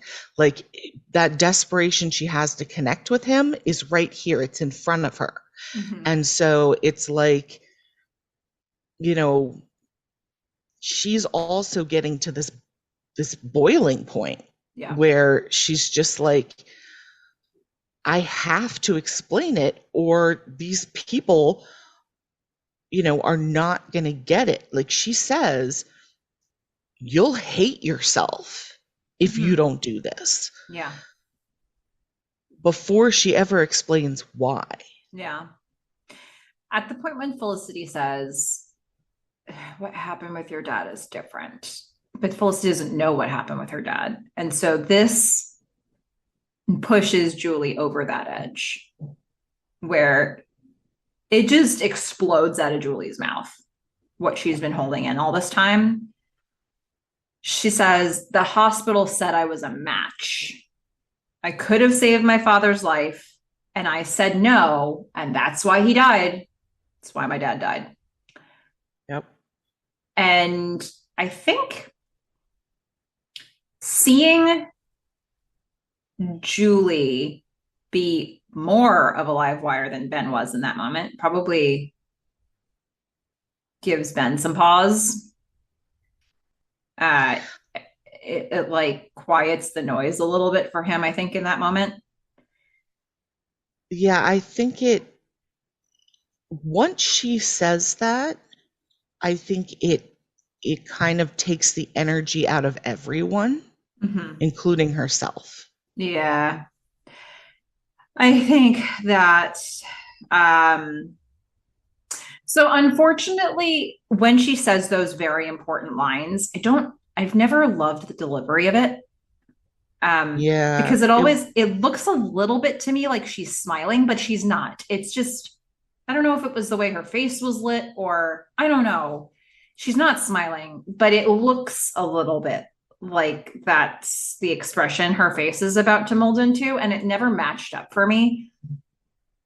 for me, So, it feels like when she says to Felicity, like, I'm not talking to you. And she has that anger and that, and the desperation when she walks in and she's like, I need to talk to you, Ben. That is not matched with her energy when she says, I was a match for my dad, right? mhm. Like the this is such a shock, a surprise. Like, this is not what I thought was happening. But there's no emotional connection with the words that she's saying. Mhm. It's kind of how I feel about it. It was It's almost a almost little like flat. shocked. Yeah. Yeah. I kind of wish this is so important. Like, I kind of wish I could see it like done a little differently. I don't know. Yeah. I Because it wonder, was, they must have done this a whole bunch of different times, a whole bunch of different ways. And I wish yeah. I could see some of the takes that they left on the cutting room floor because this was a main character leaves the show, and this is why. Yeah. Like this is big. And it's in addition to that, it's supposed to have an impact on Ben, Yep. and it will um, it will have an impact on Felicity. So it needs to work. Yeah. And Ben and Felicity put names to it. Mm-hmm. Ben says she looked so guilty, and Felicity says, and she looked so afraid. And And they I didn't get say either of that, yeah, those. I didn't, maybe I could see guilt. I didn't see fear. Um, uh, they say that, by the way, in the next scene where Ben and Felicity are now at the hospital, at St. Vincent's Hospital. So obviously, this had enough of an impact where it was like, all right, let's go and see my dad. Yeah. I mean, Because, this changes, like, I mean, I guess Ben's already in a place where he's like kissing Felicity, so he's not like super charged up at that moment. And then on top of that, to see, I guess, what he felt was this sort of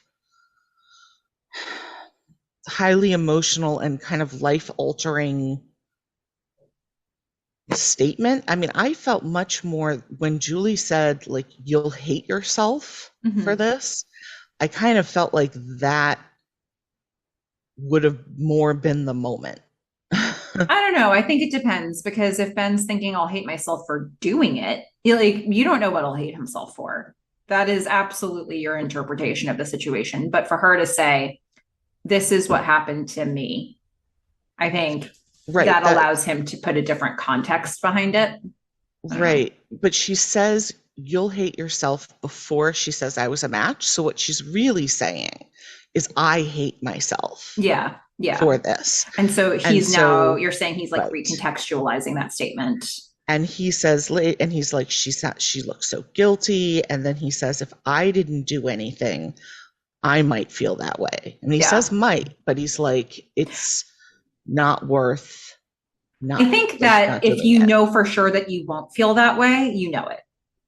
If Yeah. you might, then you might, Yeah. So like if he's saying I might feel that way, then he knows himself enough to know that that's a possibility. I think it could Like just as err on the easily side be, of caution.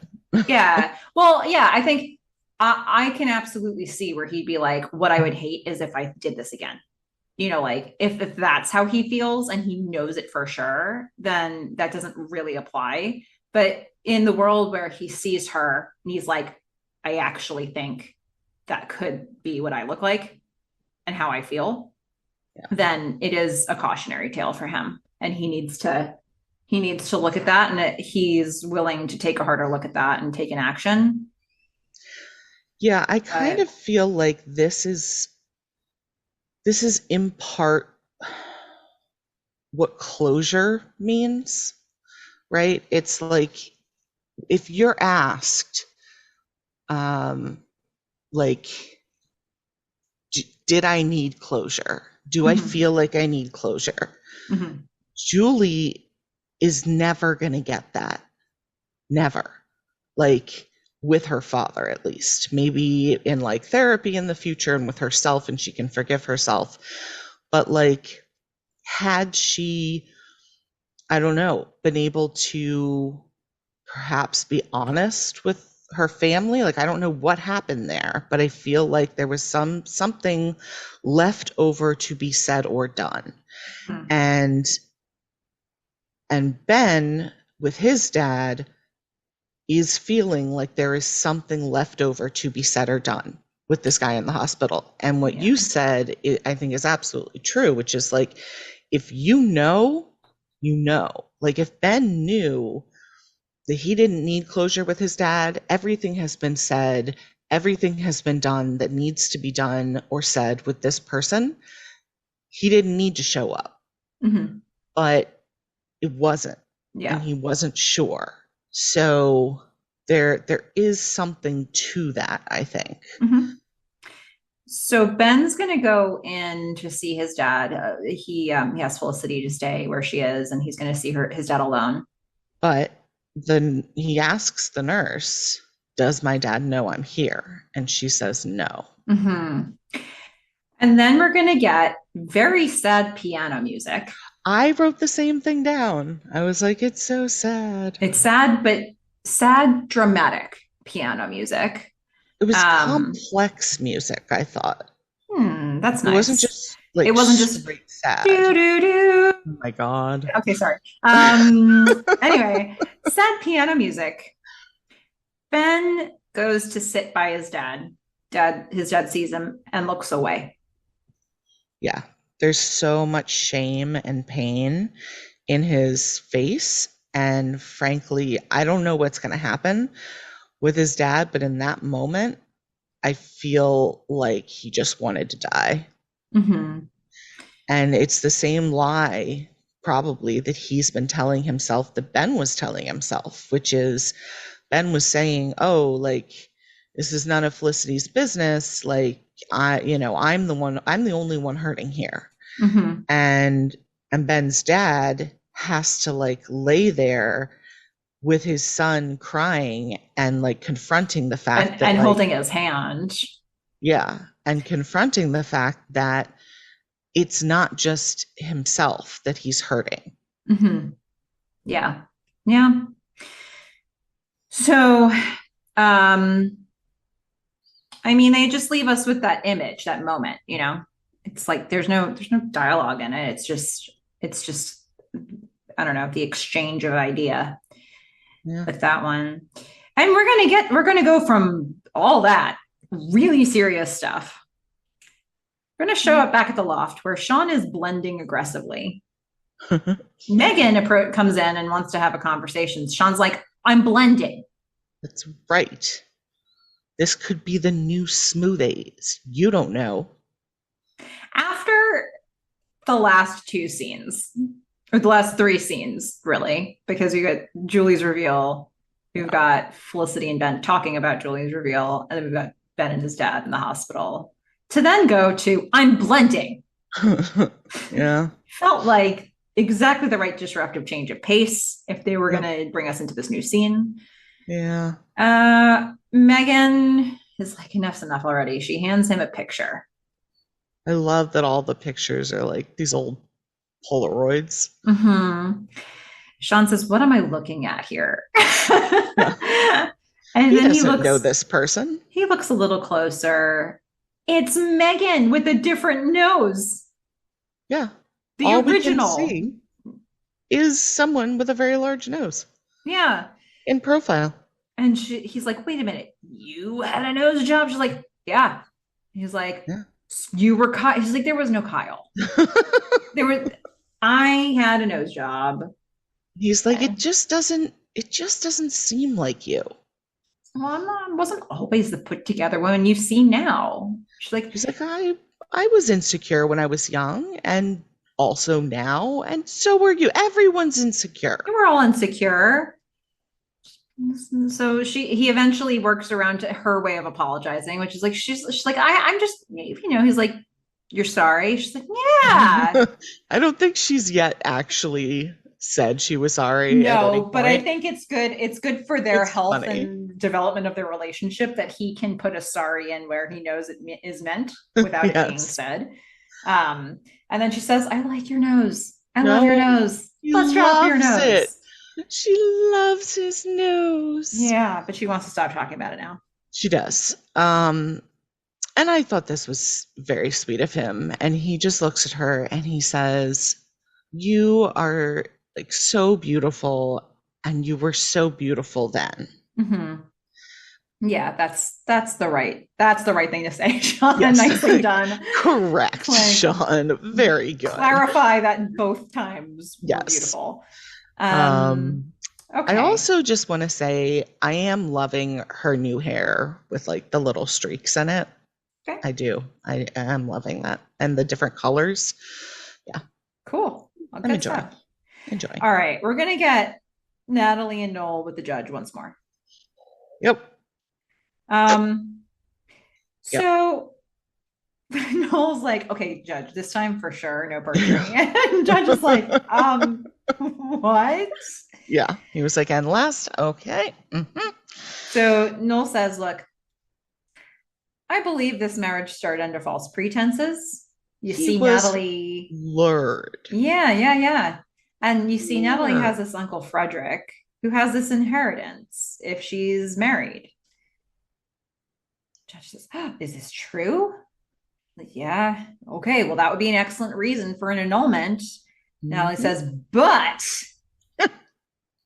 I'm not keeping the money. And they're both like, She's like, I'm donating the money. Mm-hmm. I'm rejecting the money based on my love. Mm-hmm.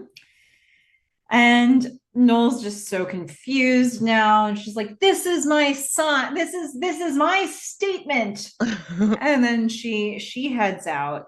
And Noel's like, oh my gosh, judge, we'll come back when we have our situation. The judge is like, you're going to find a different judge is what you're going to do.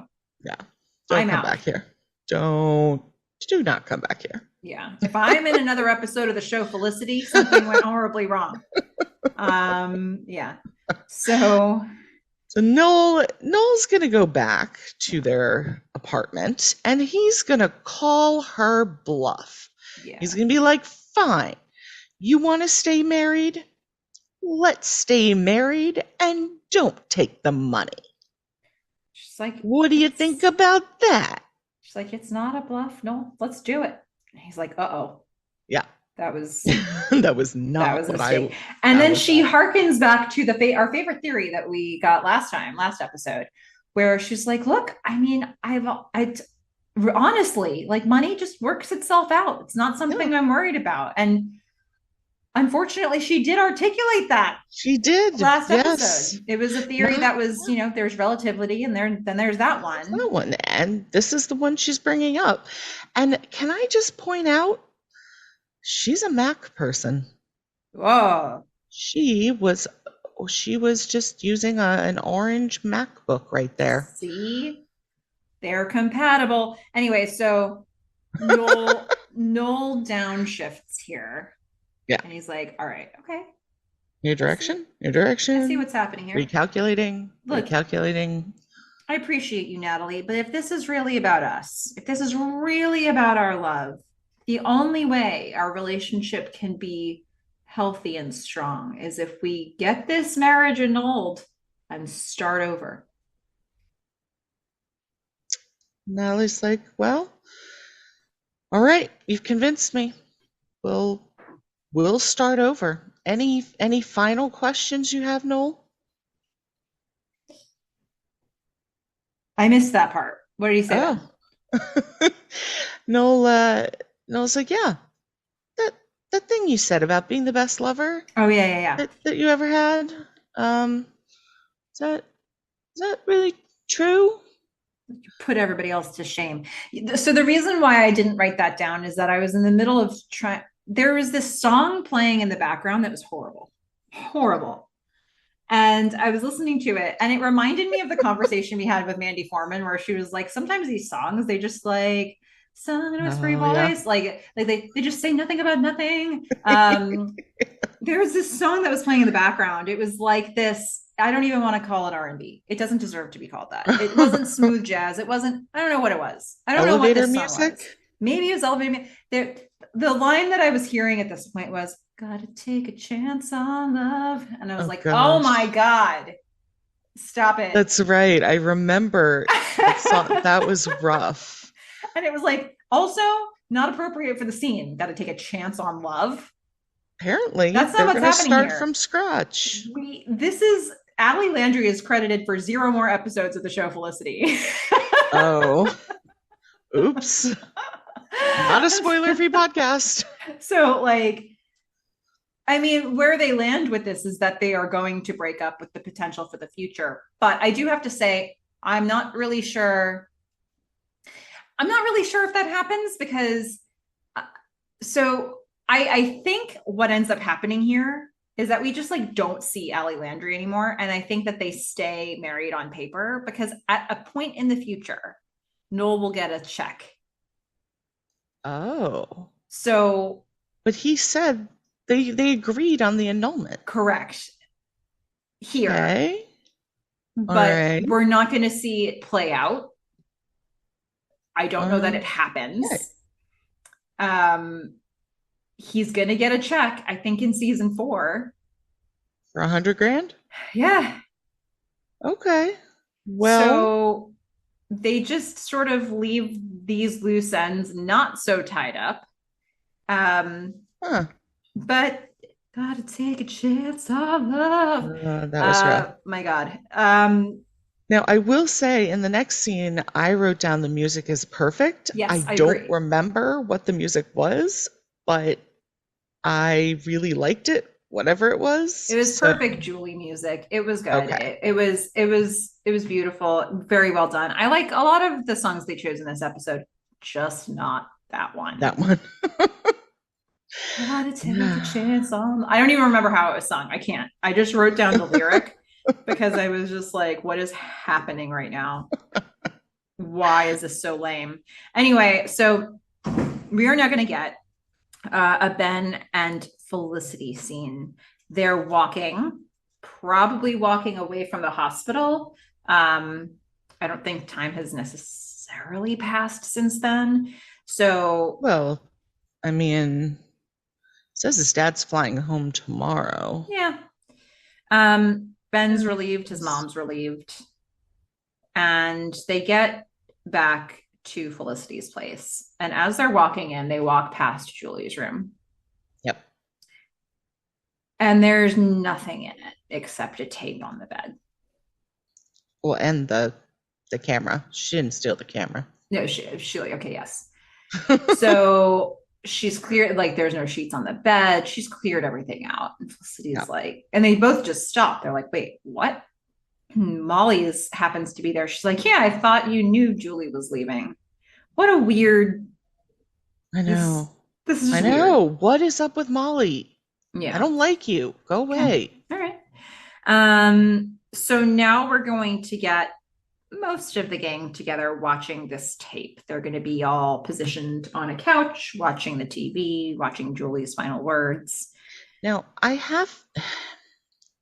right.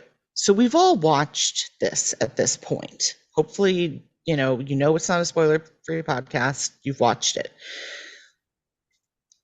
I would be interested in seeing, like, you watch it again, maybe, because to me, this sounds like not so much a goodbye as like a suicide tape. It's a goodbye. I know, but it just, the way she does it in, like, going from person to person and stuff, I don't know, it just felt very, I don't know. Okay. I mean, I can't stop you from having that interpretation. I noticed something about fashion in this scene, Fish. Oh my goodness. Did she just flat out have stains all over her shirt? Yes. I don't know what was up with that. This feels like a choice. First of all, I've never noticed this before, but when I saw it, I couldn't unsee it, and it totally took me out of the scene.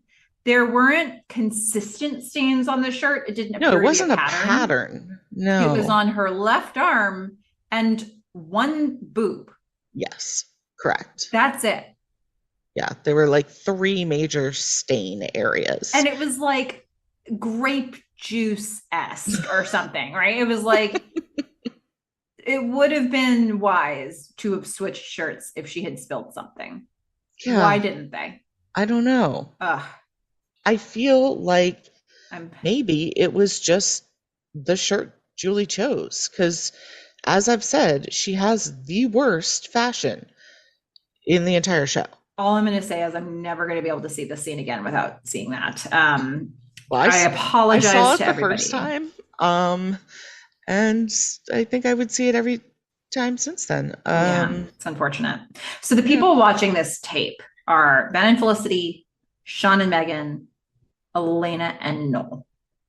Yeah, also, where is Tracy? Right. Tracy should have been there, but they obviously didn't pay Donald Faison to be in this episode. So they had the people that they had on the roster there in this scene. Molly wasn't even there, which is weird. Well, I don't think it's that weird if Julie's not saying goodbye to her, but, like, why wouldn't Julie say goodbye to Tracy?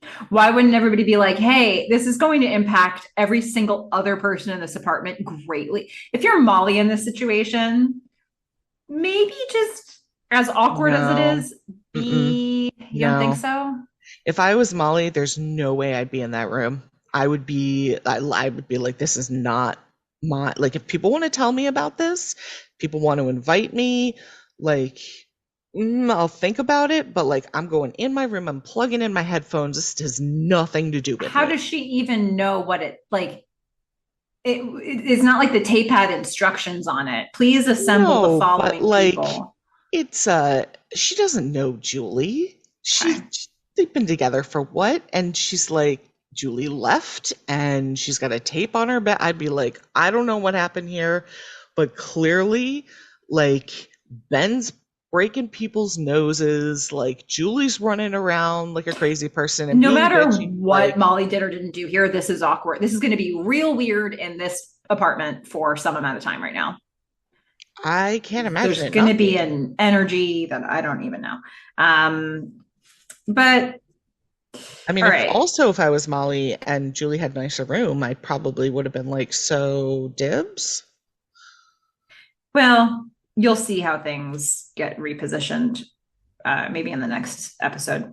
Well, yeah, because Felicity decides to move back in, right? I think Felicity ends up taking that room. We're going to have to look at how they partition the, we're going to have to look at how they do it. I feel like at some point I see a curtain that divides the place, but we're going to have to take a closer look at how they separate the rooms to make sure everybody can actually stay there.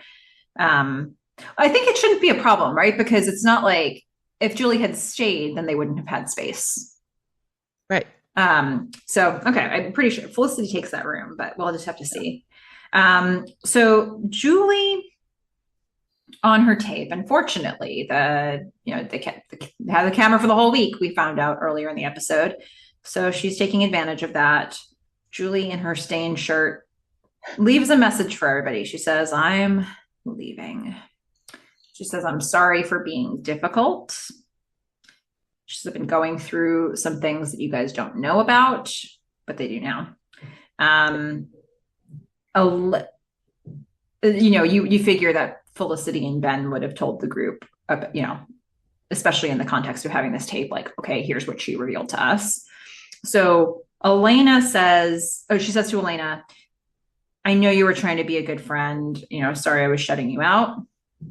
And sleeping with the guy you were trying to cheat on your boyfriend with? Well, you shouldn't say that, but yeah. Also, if Julie's gone, how do we get to know Finn? I assumed we were going to get to know Finn in this episode because he'd be around with Julie. Okay, you can save that for later. I'll save that for later. Noel, I'm glad your life is back on track or getting back on track. That's pretty much all she has to say. She's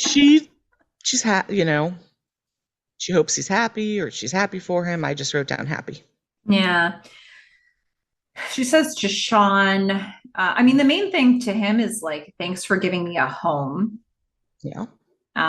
You Subsidized. you deserve the best. And she says, "Megan, be nice to him. He deserves it." Yeah. She's gonna miss Sean, and she's glad that he found Megan. Mm-hmm. With Ben, she has a few points here. She didn't mean to meddle. Sorry, but thank you for everything. I always felt like I had this real connection with you, sort of thing. Yeah, I feel like I've known you forever, which really feels like maybe he should have been the last person, but okay, no. Well, it is the show Felicity after all. So we're going to end Yeah. on Felicity. She says, "Yeah, I'm sorry we fought. I'm so sorry, but I know that we're better friends than that." But are they? Are they? Well, the jury's really out on that. Gosh, our listeners have really opened up my eyes. Well, and the judge from the Depths episode. Sure. Yeah. So, and the thing is, as the tape is going on, we're going to get more and more extended shots of Felicity's face, and she's just, of all of them, she seems to be the most affected. She's welling up with tears, but she's sort of, it's not overly emotive, but you can see how deeply this is impacting her.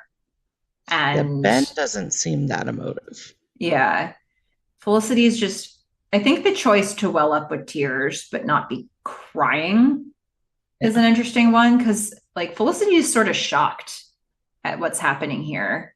I think the combination of just the explosive reveal that Julie had and then this, and I think, she's been so focused on Ben's pain that it's like, oh my God, this was a throbbing wound right in front of me in the same apartment. Like Julie was in pain too, so much, so much. So Guess what? You're not Florence Nightingale, Felicity. You don't and can't take care of everyone. Yeah. Did you not learn this from Dr. Pavone about your parents? Yeah. And Julie's, her friend's leaving. And so Julie closes, she's saying, like, I made such a mess. I came here to meet my birth parents, and boy, did that all get screwed up. And New York just isn't the right place for me right now. Don't know where it is. Yeah, I do hope at some point we find out like where she went. Like if they don't even bother to say like I don't know where I'm going. I'm just packing all my crap up and I have no idea where I'm going. Lazy writers. We get a phone call from Julie where we don't hear Julie. Okay. So we at least know eventually where she ends up. I mean, maybe back to Do we Maine. actually find out where she lands? I don't know. I think we just get a call where somebody is on the other end of the phone and is like, I'm okay. But So we'll we have know to she's see. not dead. Well, we know that she's not dead. Um, and then she says, this isn't goodbye forever, but it's goodbye for now. So exit Yeah. main character. And she says that she wants to learn more about herself. I think she probably learned quite a bit about herself.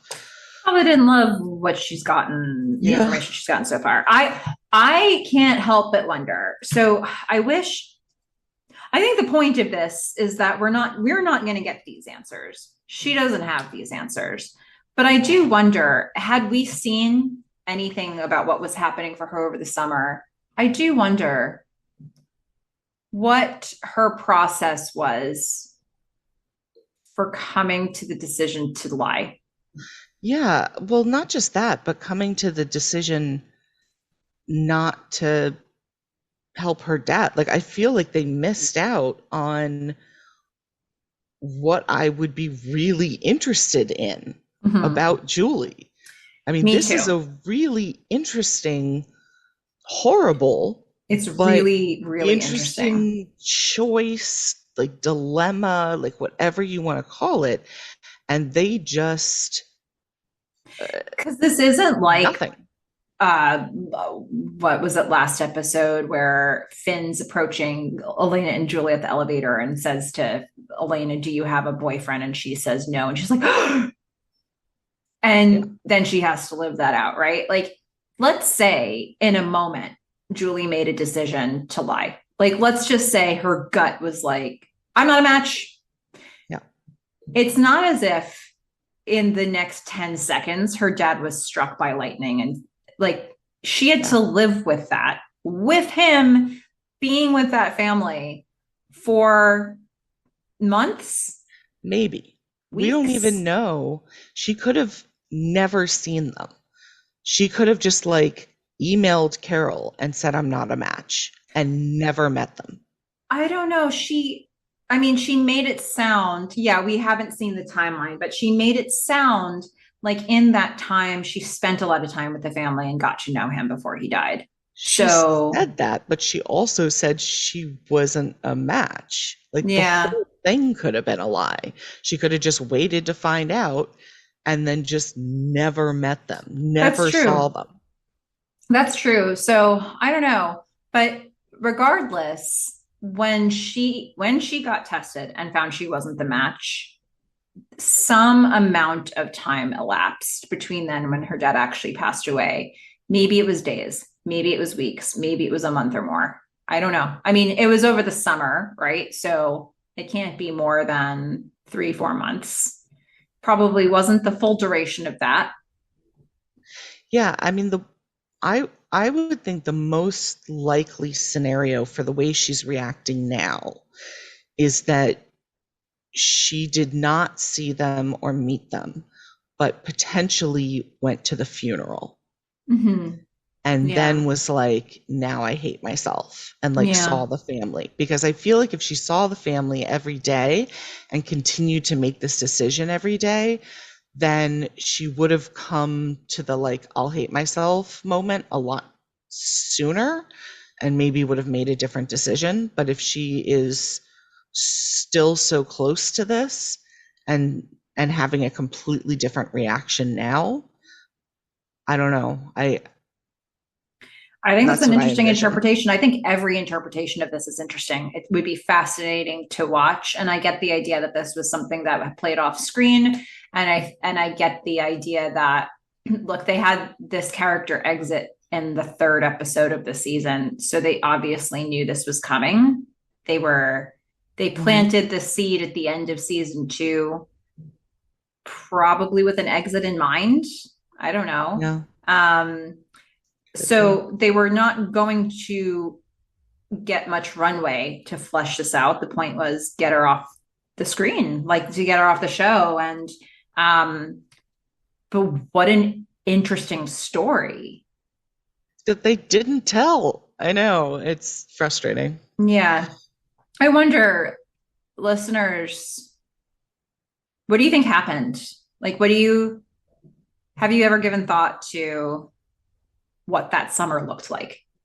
And we certainly get the point that Julie's traumatized by her choice and feeling really guilty about her choice and doesn't know how to move forward and has to make some changes. But what do you think played out to get her there? Because Fish, your interpretation, I hadn't even thought about it. Um, but I do ask myself, like, she had to wake up every day for some amount of time reconfirming her decision. Like that's a lot, whether you're seeing them or not. I mean, but I think it's a whole lot harder if you are seeing him go downhill and you see the kids and you Mm-hmm. see Carol and you start bonding as a family and all that kind of stuff. Um, I don't know. I mean, I do just wonder, like, I don't feel like it was I'm gonna get back at Carol. I don't think that's what it No, was. no. But that could be, right? Like I is it I'm too scared to give up what I think might be an important organ? Maybe it's that. Mm, I don't Is feel it like that's it either. I feel like it's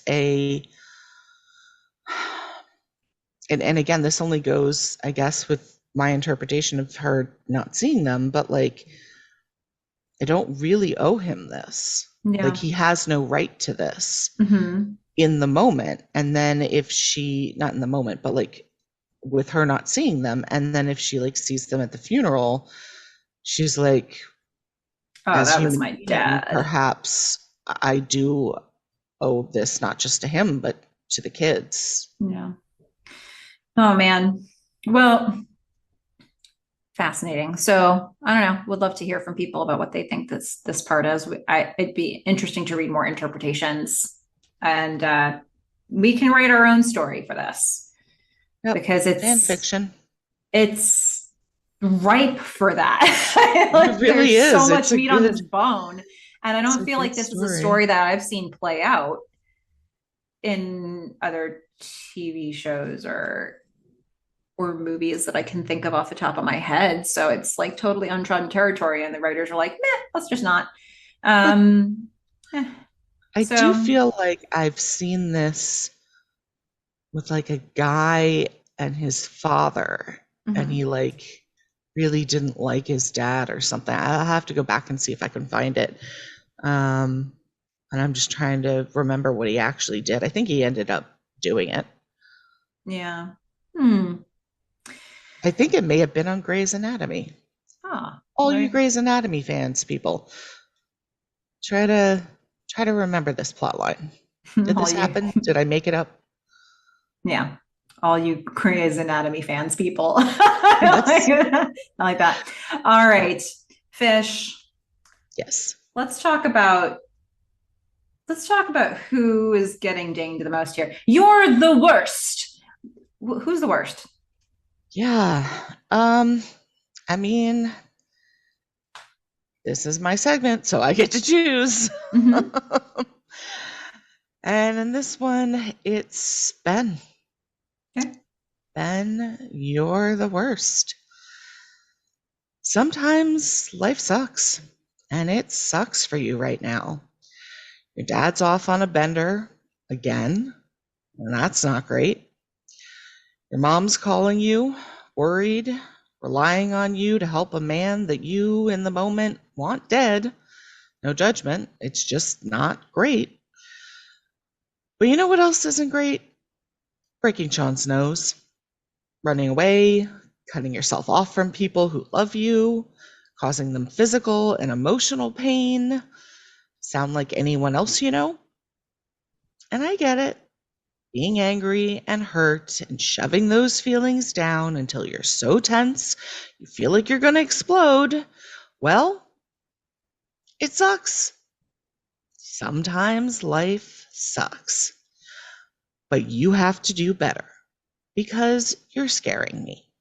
You're scaring Molly, and you should be scaring Felicity and Julie. You need to run? Go to the track. You need to hit something? Find a heavy bag. And when you're done, find someone you can talk to. Because, Ben, right now, you are not fine. You're a threat. And that makes you the worst. Okay. Ben, you're the worst. Yep. Well, there you have it, folks. And I think for all of us Benicity or Fen fans, I don't know that any of us can really disagree with Ben's got some problems here. Yeah. Rearing their ugly heads, and I can fully understand where you're coming from on that. He needs to find some people to talk to or some outlet. Yeah. Some outlet that does not involve either actually breaking someone's nose or looking like he is about to like lash out. Yeah. Yeah. Well, guess what, Fish? We get our favorite segment. That's Yay! right. Yeah. I think we're even more excited about the thing you just said. Yay! After you listen to this tape, you have to erase it. So there are some endings here we need to talk about. We're going to talk a little bit about Leon. We're going to talk a little bit about Natalie. And boy, I wish I had more feedback about Julie. I've got one comment that isn't appropriate, but I'm going to throw it in because we're saying goodbye to Julie, and it feels like we need to do something about that. Maybe next time. Yeah, hopefully we'll get more feedback from you all about Julie. Well, I don't know. I think people are kind of tired of it, but all right, we'll see. We'll see. We will pose that question. But first, okay, Leon. There's some stuff that, we're done with Leon. So let's just sort of rehash what we thought of this Leon phase as a collective unit. Okay. On Leon, at Fool for Film says, good for Noel. I love his Leon alter ego. So much confidence and great style. I would watch a Leon spin-off show. All right. Mm-hmm. Everyone's entitled to their opinion. Sure. How about this? At Roswell Virtual Party, it was funny, but I didn't like the look for him. The hair and the beard wasn't my favorite look. Yeah. This is going to be a running theme for many of our comments. At Felicity.fans says, I thought it was a hilarious break for our even-tempered Noel. Didn't love the highlights, though. Glad he went back to being a computer geek. Yeah. I mean, look, I stand by what I've said multiple times now. Have fun over the summer. Don't highlight your hair. Sure. Well, at Queen Shalana 75, I think Noel was excellent for comedy. He was really funny with the Leon stuff. Yeah. Got two more on Leon himself. At Emmeline Bride, the absolute worst. I hated the Leon phase and thought, when is it going to end? I appreciate people who come out and you say what they think. Good on you. Which is really making a claim for this because we got like an episode and a half of Leon.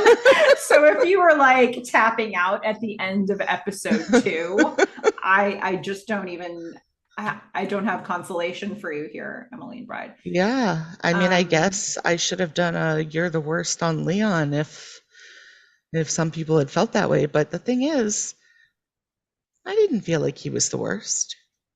Yeah. Well, neither did at Colleen.tenvis. Oh. Scott Foley with a beard is delicious. I think Oh, Leon was fun and probably served a purpose for him. I'm glad it wasn't permanent, though. yeah. Okay. You know what probably was permanent? The Noel tattoo that the Doritos girl has on her arm for Yeah, like it's the true. rest of her life. Yeah. Um, I'm not gonna lie, I don't usually like facial hair. I didn't mind like 2 episodes of Noel with facial hair. Yeah. My biggest problem was streaking his hair. A That's not a challenge. thing. Yeah. That should not happen ever. Yeah. All right. We have a couple comments on Natalie. Hmm.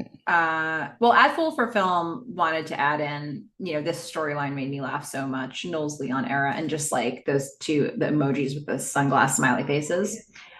No, they're heart smiley faces. That's what those are. Um, so that's that. At Insta.Mickey says, I like her. I thought she was all Noel needed. Some time away from being the good guy all the time. Some time for the college fun experience. Yeah. It was fun up until the whole like she really wanted to stay married. Yeah. She kind of clung a little harder to that than you might think she would. Yeah. But then knowing what I just said about where the future is for this, I don't know that, like, maybe she kind of wins that argument. So, meh, hard to Yeah. say. We've got one more to cap this off for Natalie from at Disneyland. Now I want Doritos.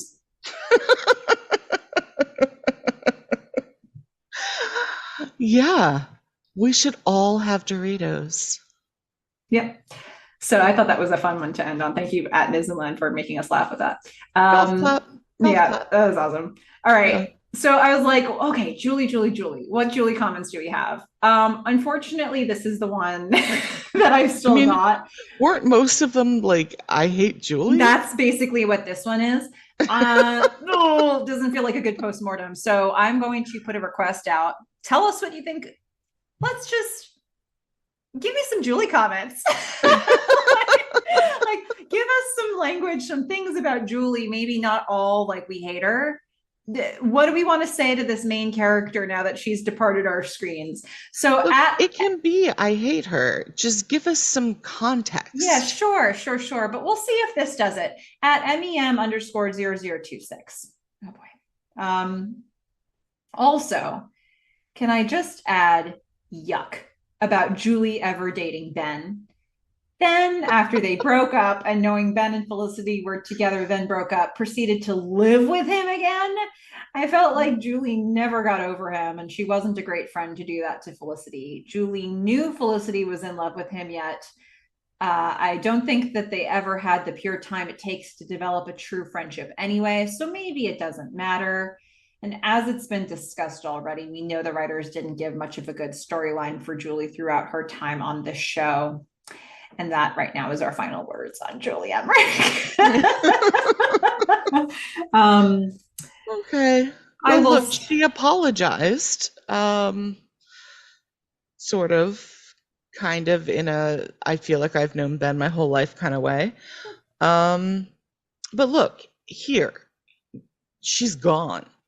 So, that's the thing. Yeah. And let's continue to remember Julie and Amy Jo Johnson as the one person on this show who ate the food. Right?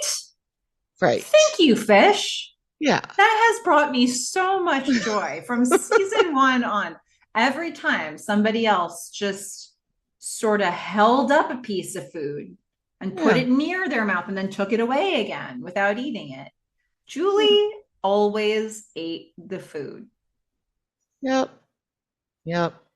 I That was good stuff. mean, look, there's if you don't have anything nice to say, compliment their eating. That's it. Yeah. So look, there might be more things to say about Julie, or maybe you're all tired of Julie. Could be. So if you do have anything you want to share, we'd love to hear it. And in fact, I feel like this is a good time to tell you how you can let us hear it. So send us your feedback at themelissafish@gmail.com. It's Melissa with one L. two S's, the melissafish at gmail.com. You can also join in the conversation with lots of cool people who love this show at Felicity Podcast on Instagram. And then if you want to know when we drop new episodes of the podcast, how can you find out about that? Well, let me tell you, you can sign up for our newsletter when we drop a newsletter every time we drop a new podcast episode. You can sign up for that. If you go to the show notes, wherever you're listening to this podcast, you'll see a link in there so that you can do that sign up. And while you're there, don't just walk away. Tell us what you think. Rate and review this episode if you can, because that helps other Felicity fans discover long form Felicity content like this, and they could be part of this community and become friends with you. Who knows? So that would be fun. Now, Fish, we need to rate this episode. Yeah. This is not something I'm looking forward to. Do you want to get it out of the way or defer it to me first? I think I will defer. Okay. I am rating this episode in the unit of Bubbles and Squeaks. And Squeaks. Yes. Yes. I knew that was coming. That's it. This is going to be 7.3 out of 10 Bubbles and Squeaks. Now, here's the thing. There are some things that happen in this episode that are incredibly memorable.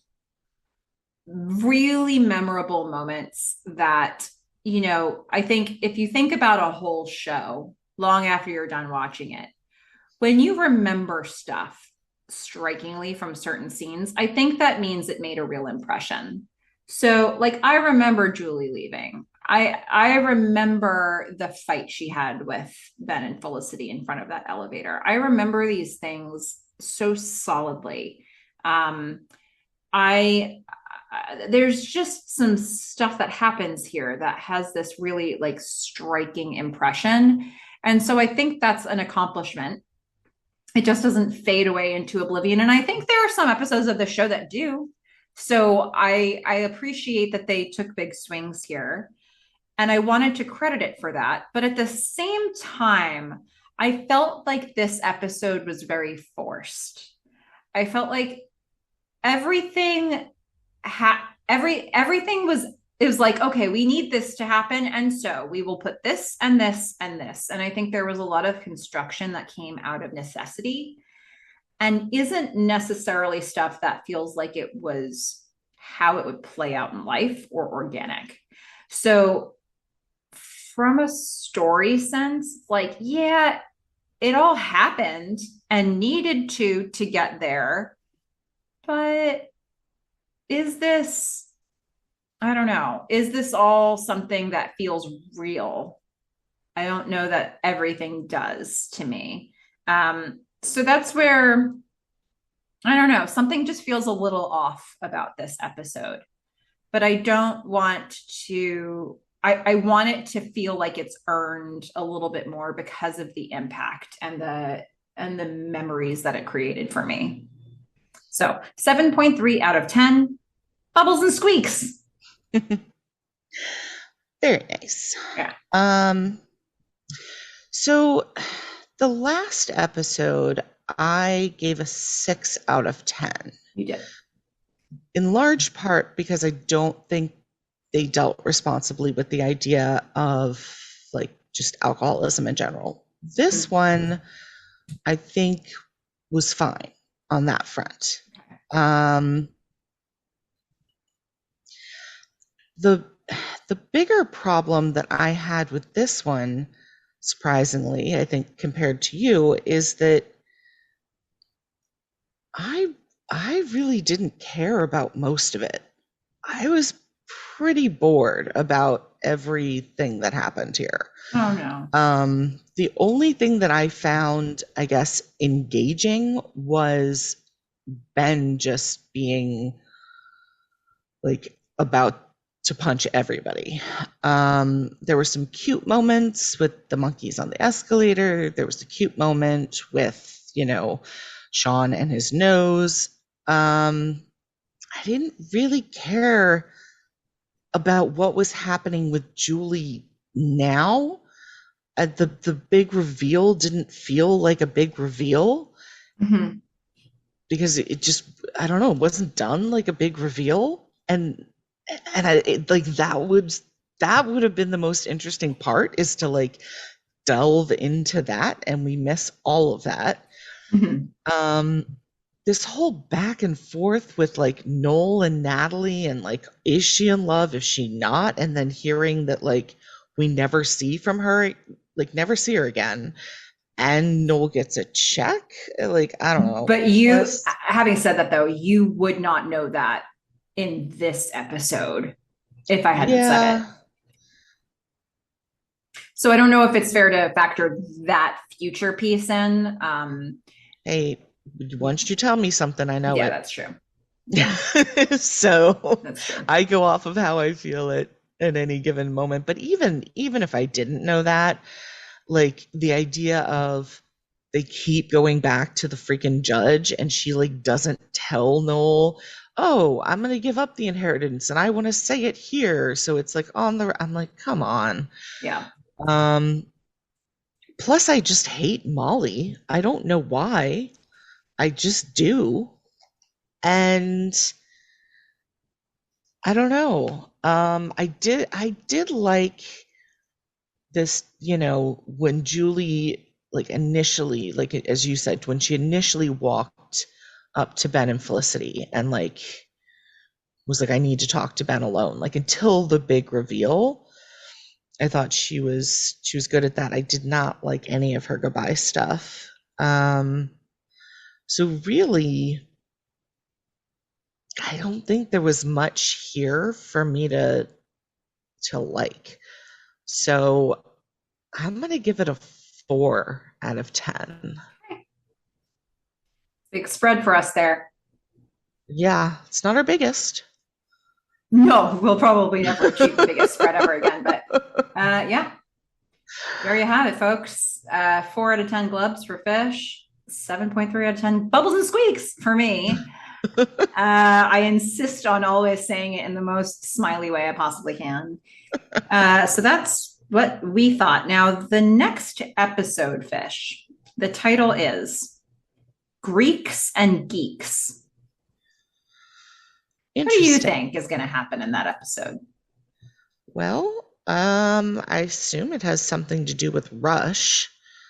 I can't imagine they're juniors, so, and Noel's a senior, so why would they be rushing? But it's got to have something to do with like, the Greek system, and then I don't know about the geeks part. I mean, Noel's a geek. We have said this. Natalie has said this. Um, I mean, if it were another show and there was like no setup, I would have said it was about like rushing the Greek system and like having to do their homework or something like that. But I don't see how that fits into this. Mm-hmm. I just hope Tracy's back. Tracy will be back. Lovely. Yeah. So I'm assuming it has something to do with the Greek system.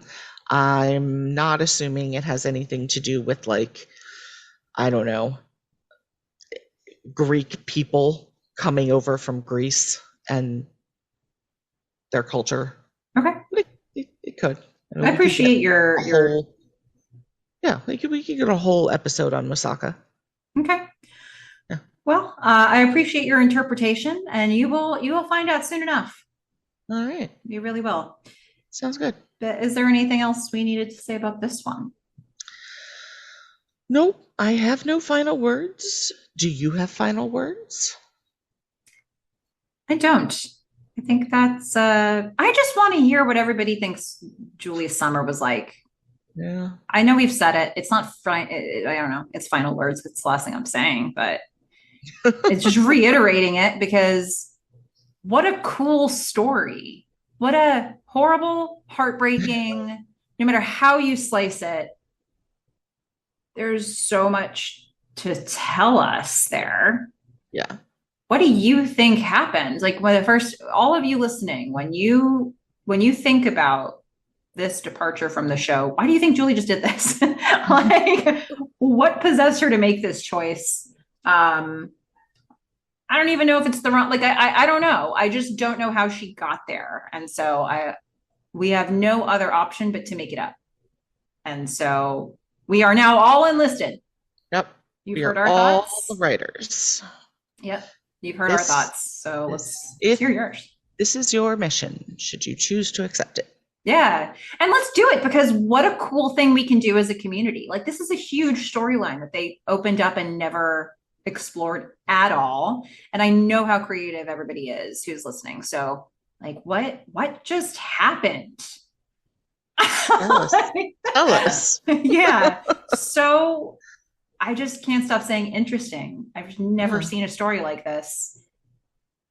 How often can writers come up with a story that doesn't have like a lot of examples out there already, you know? Yeah.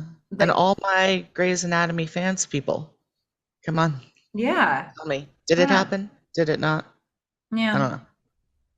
But anyway, I think that's all that we've got for today, right? So until Gotta next be. time, fish, don't hook up with Ben while I'm gone. I'm a fish.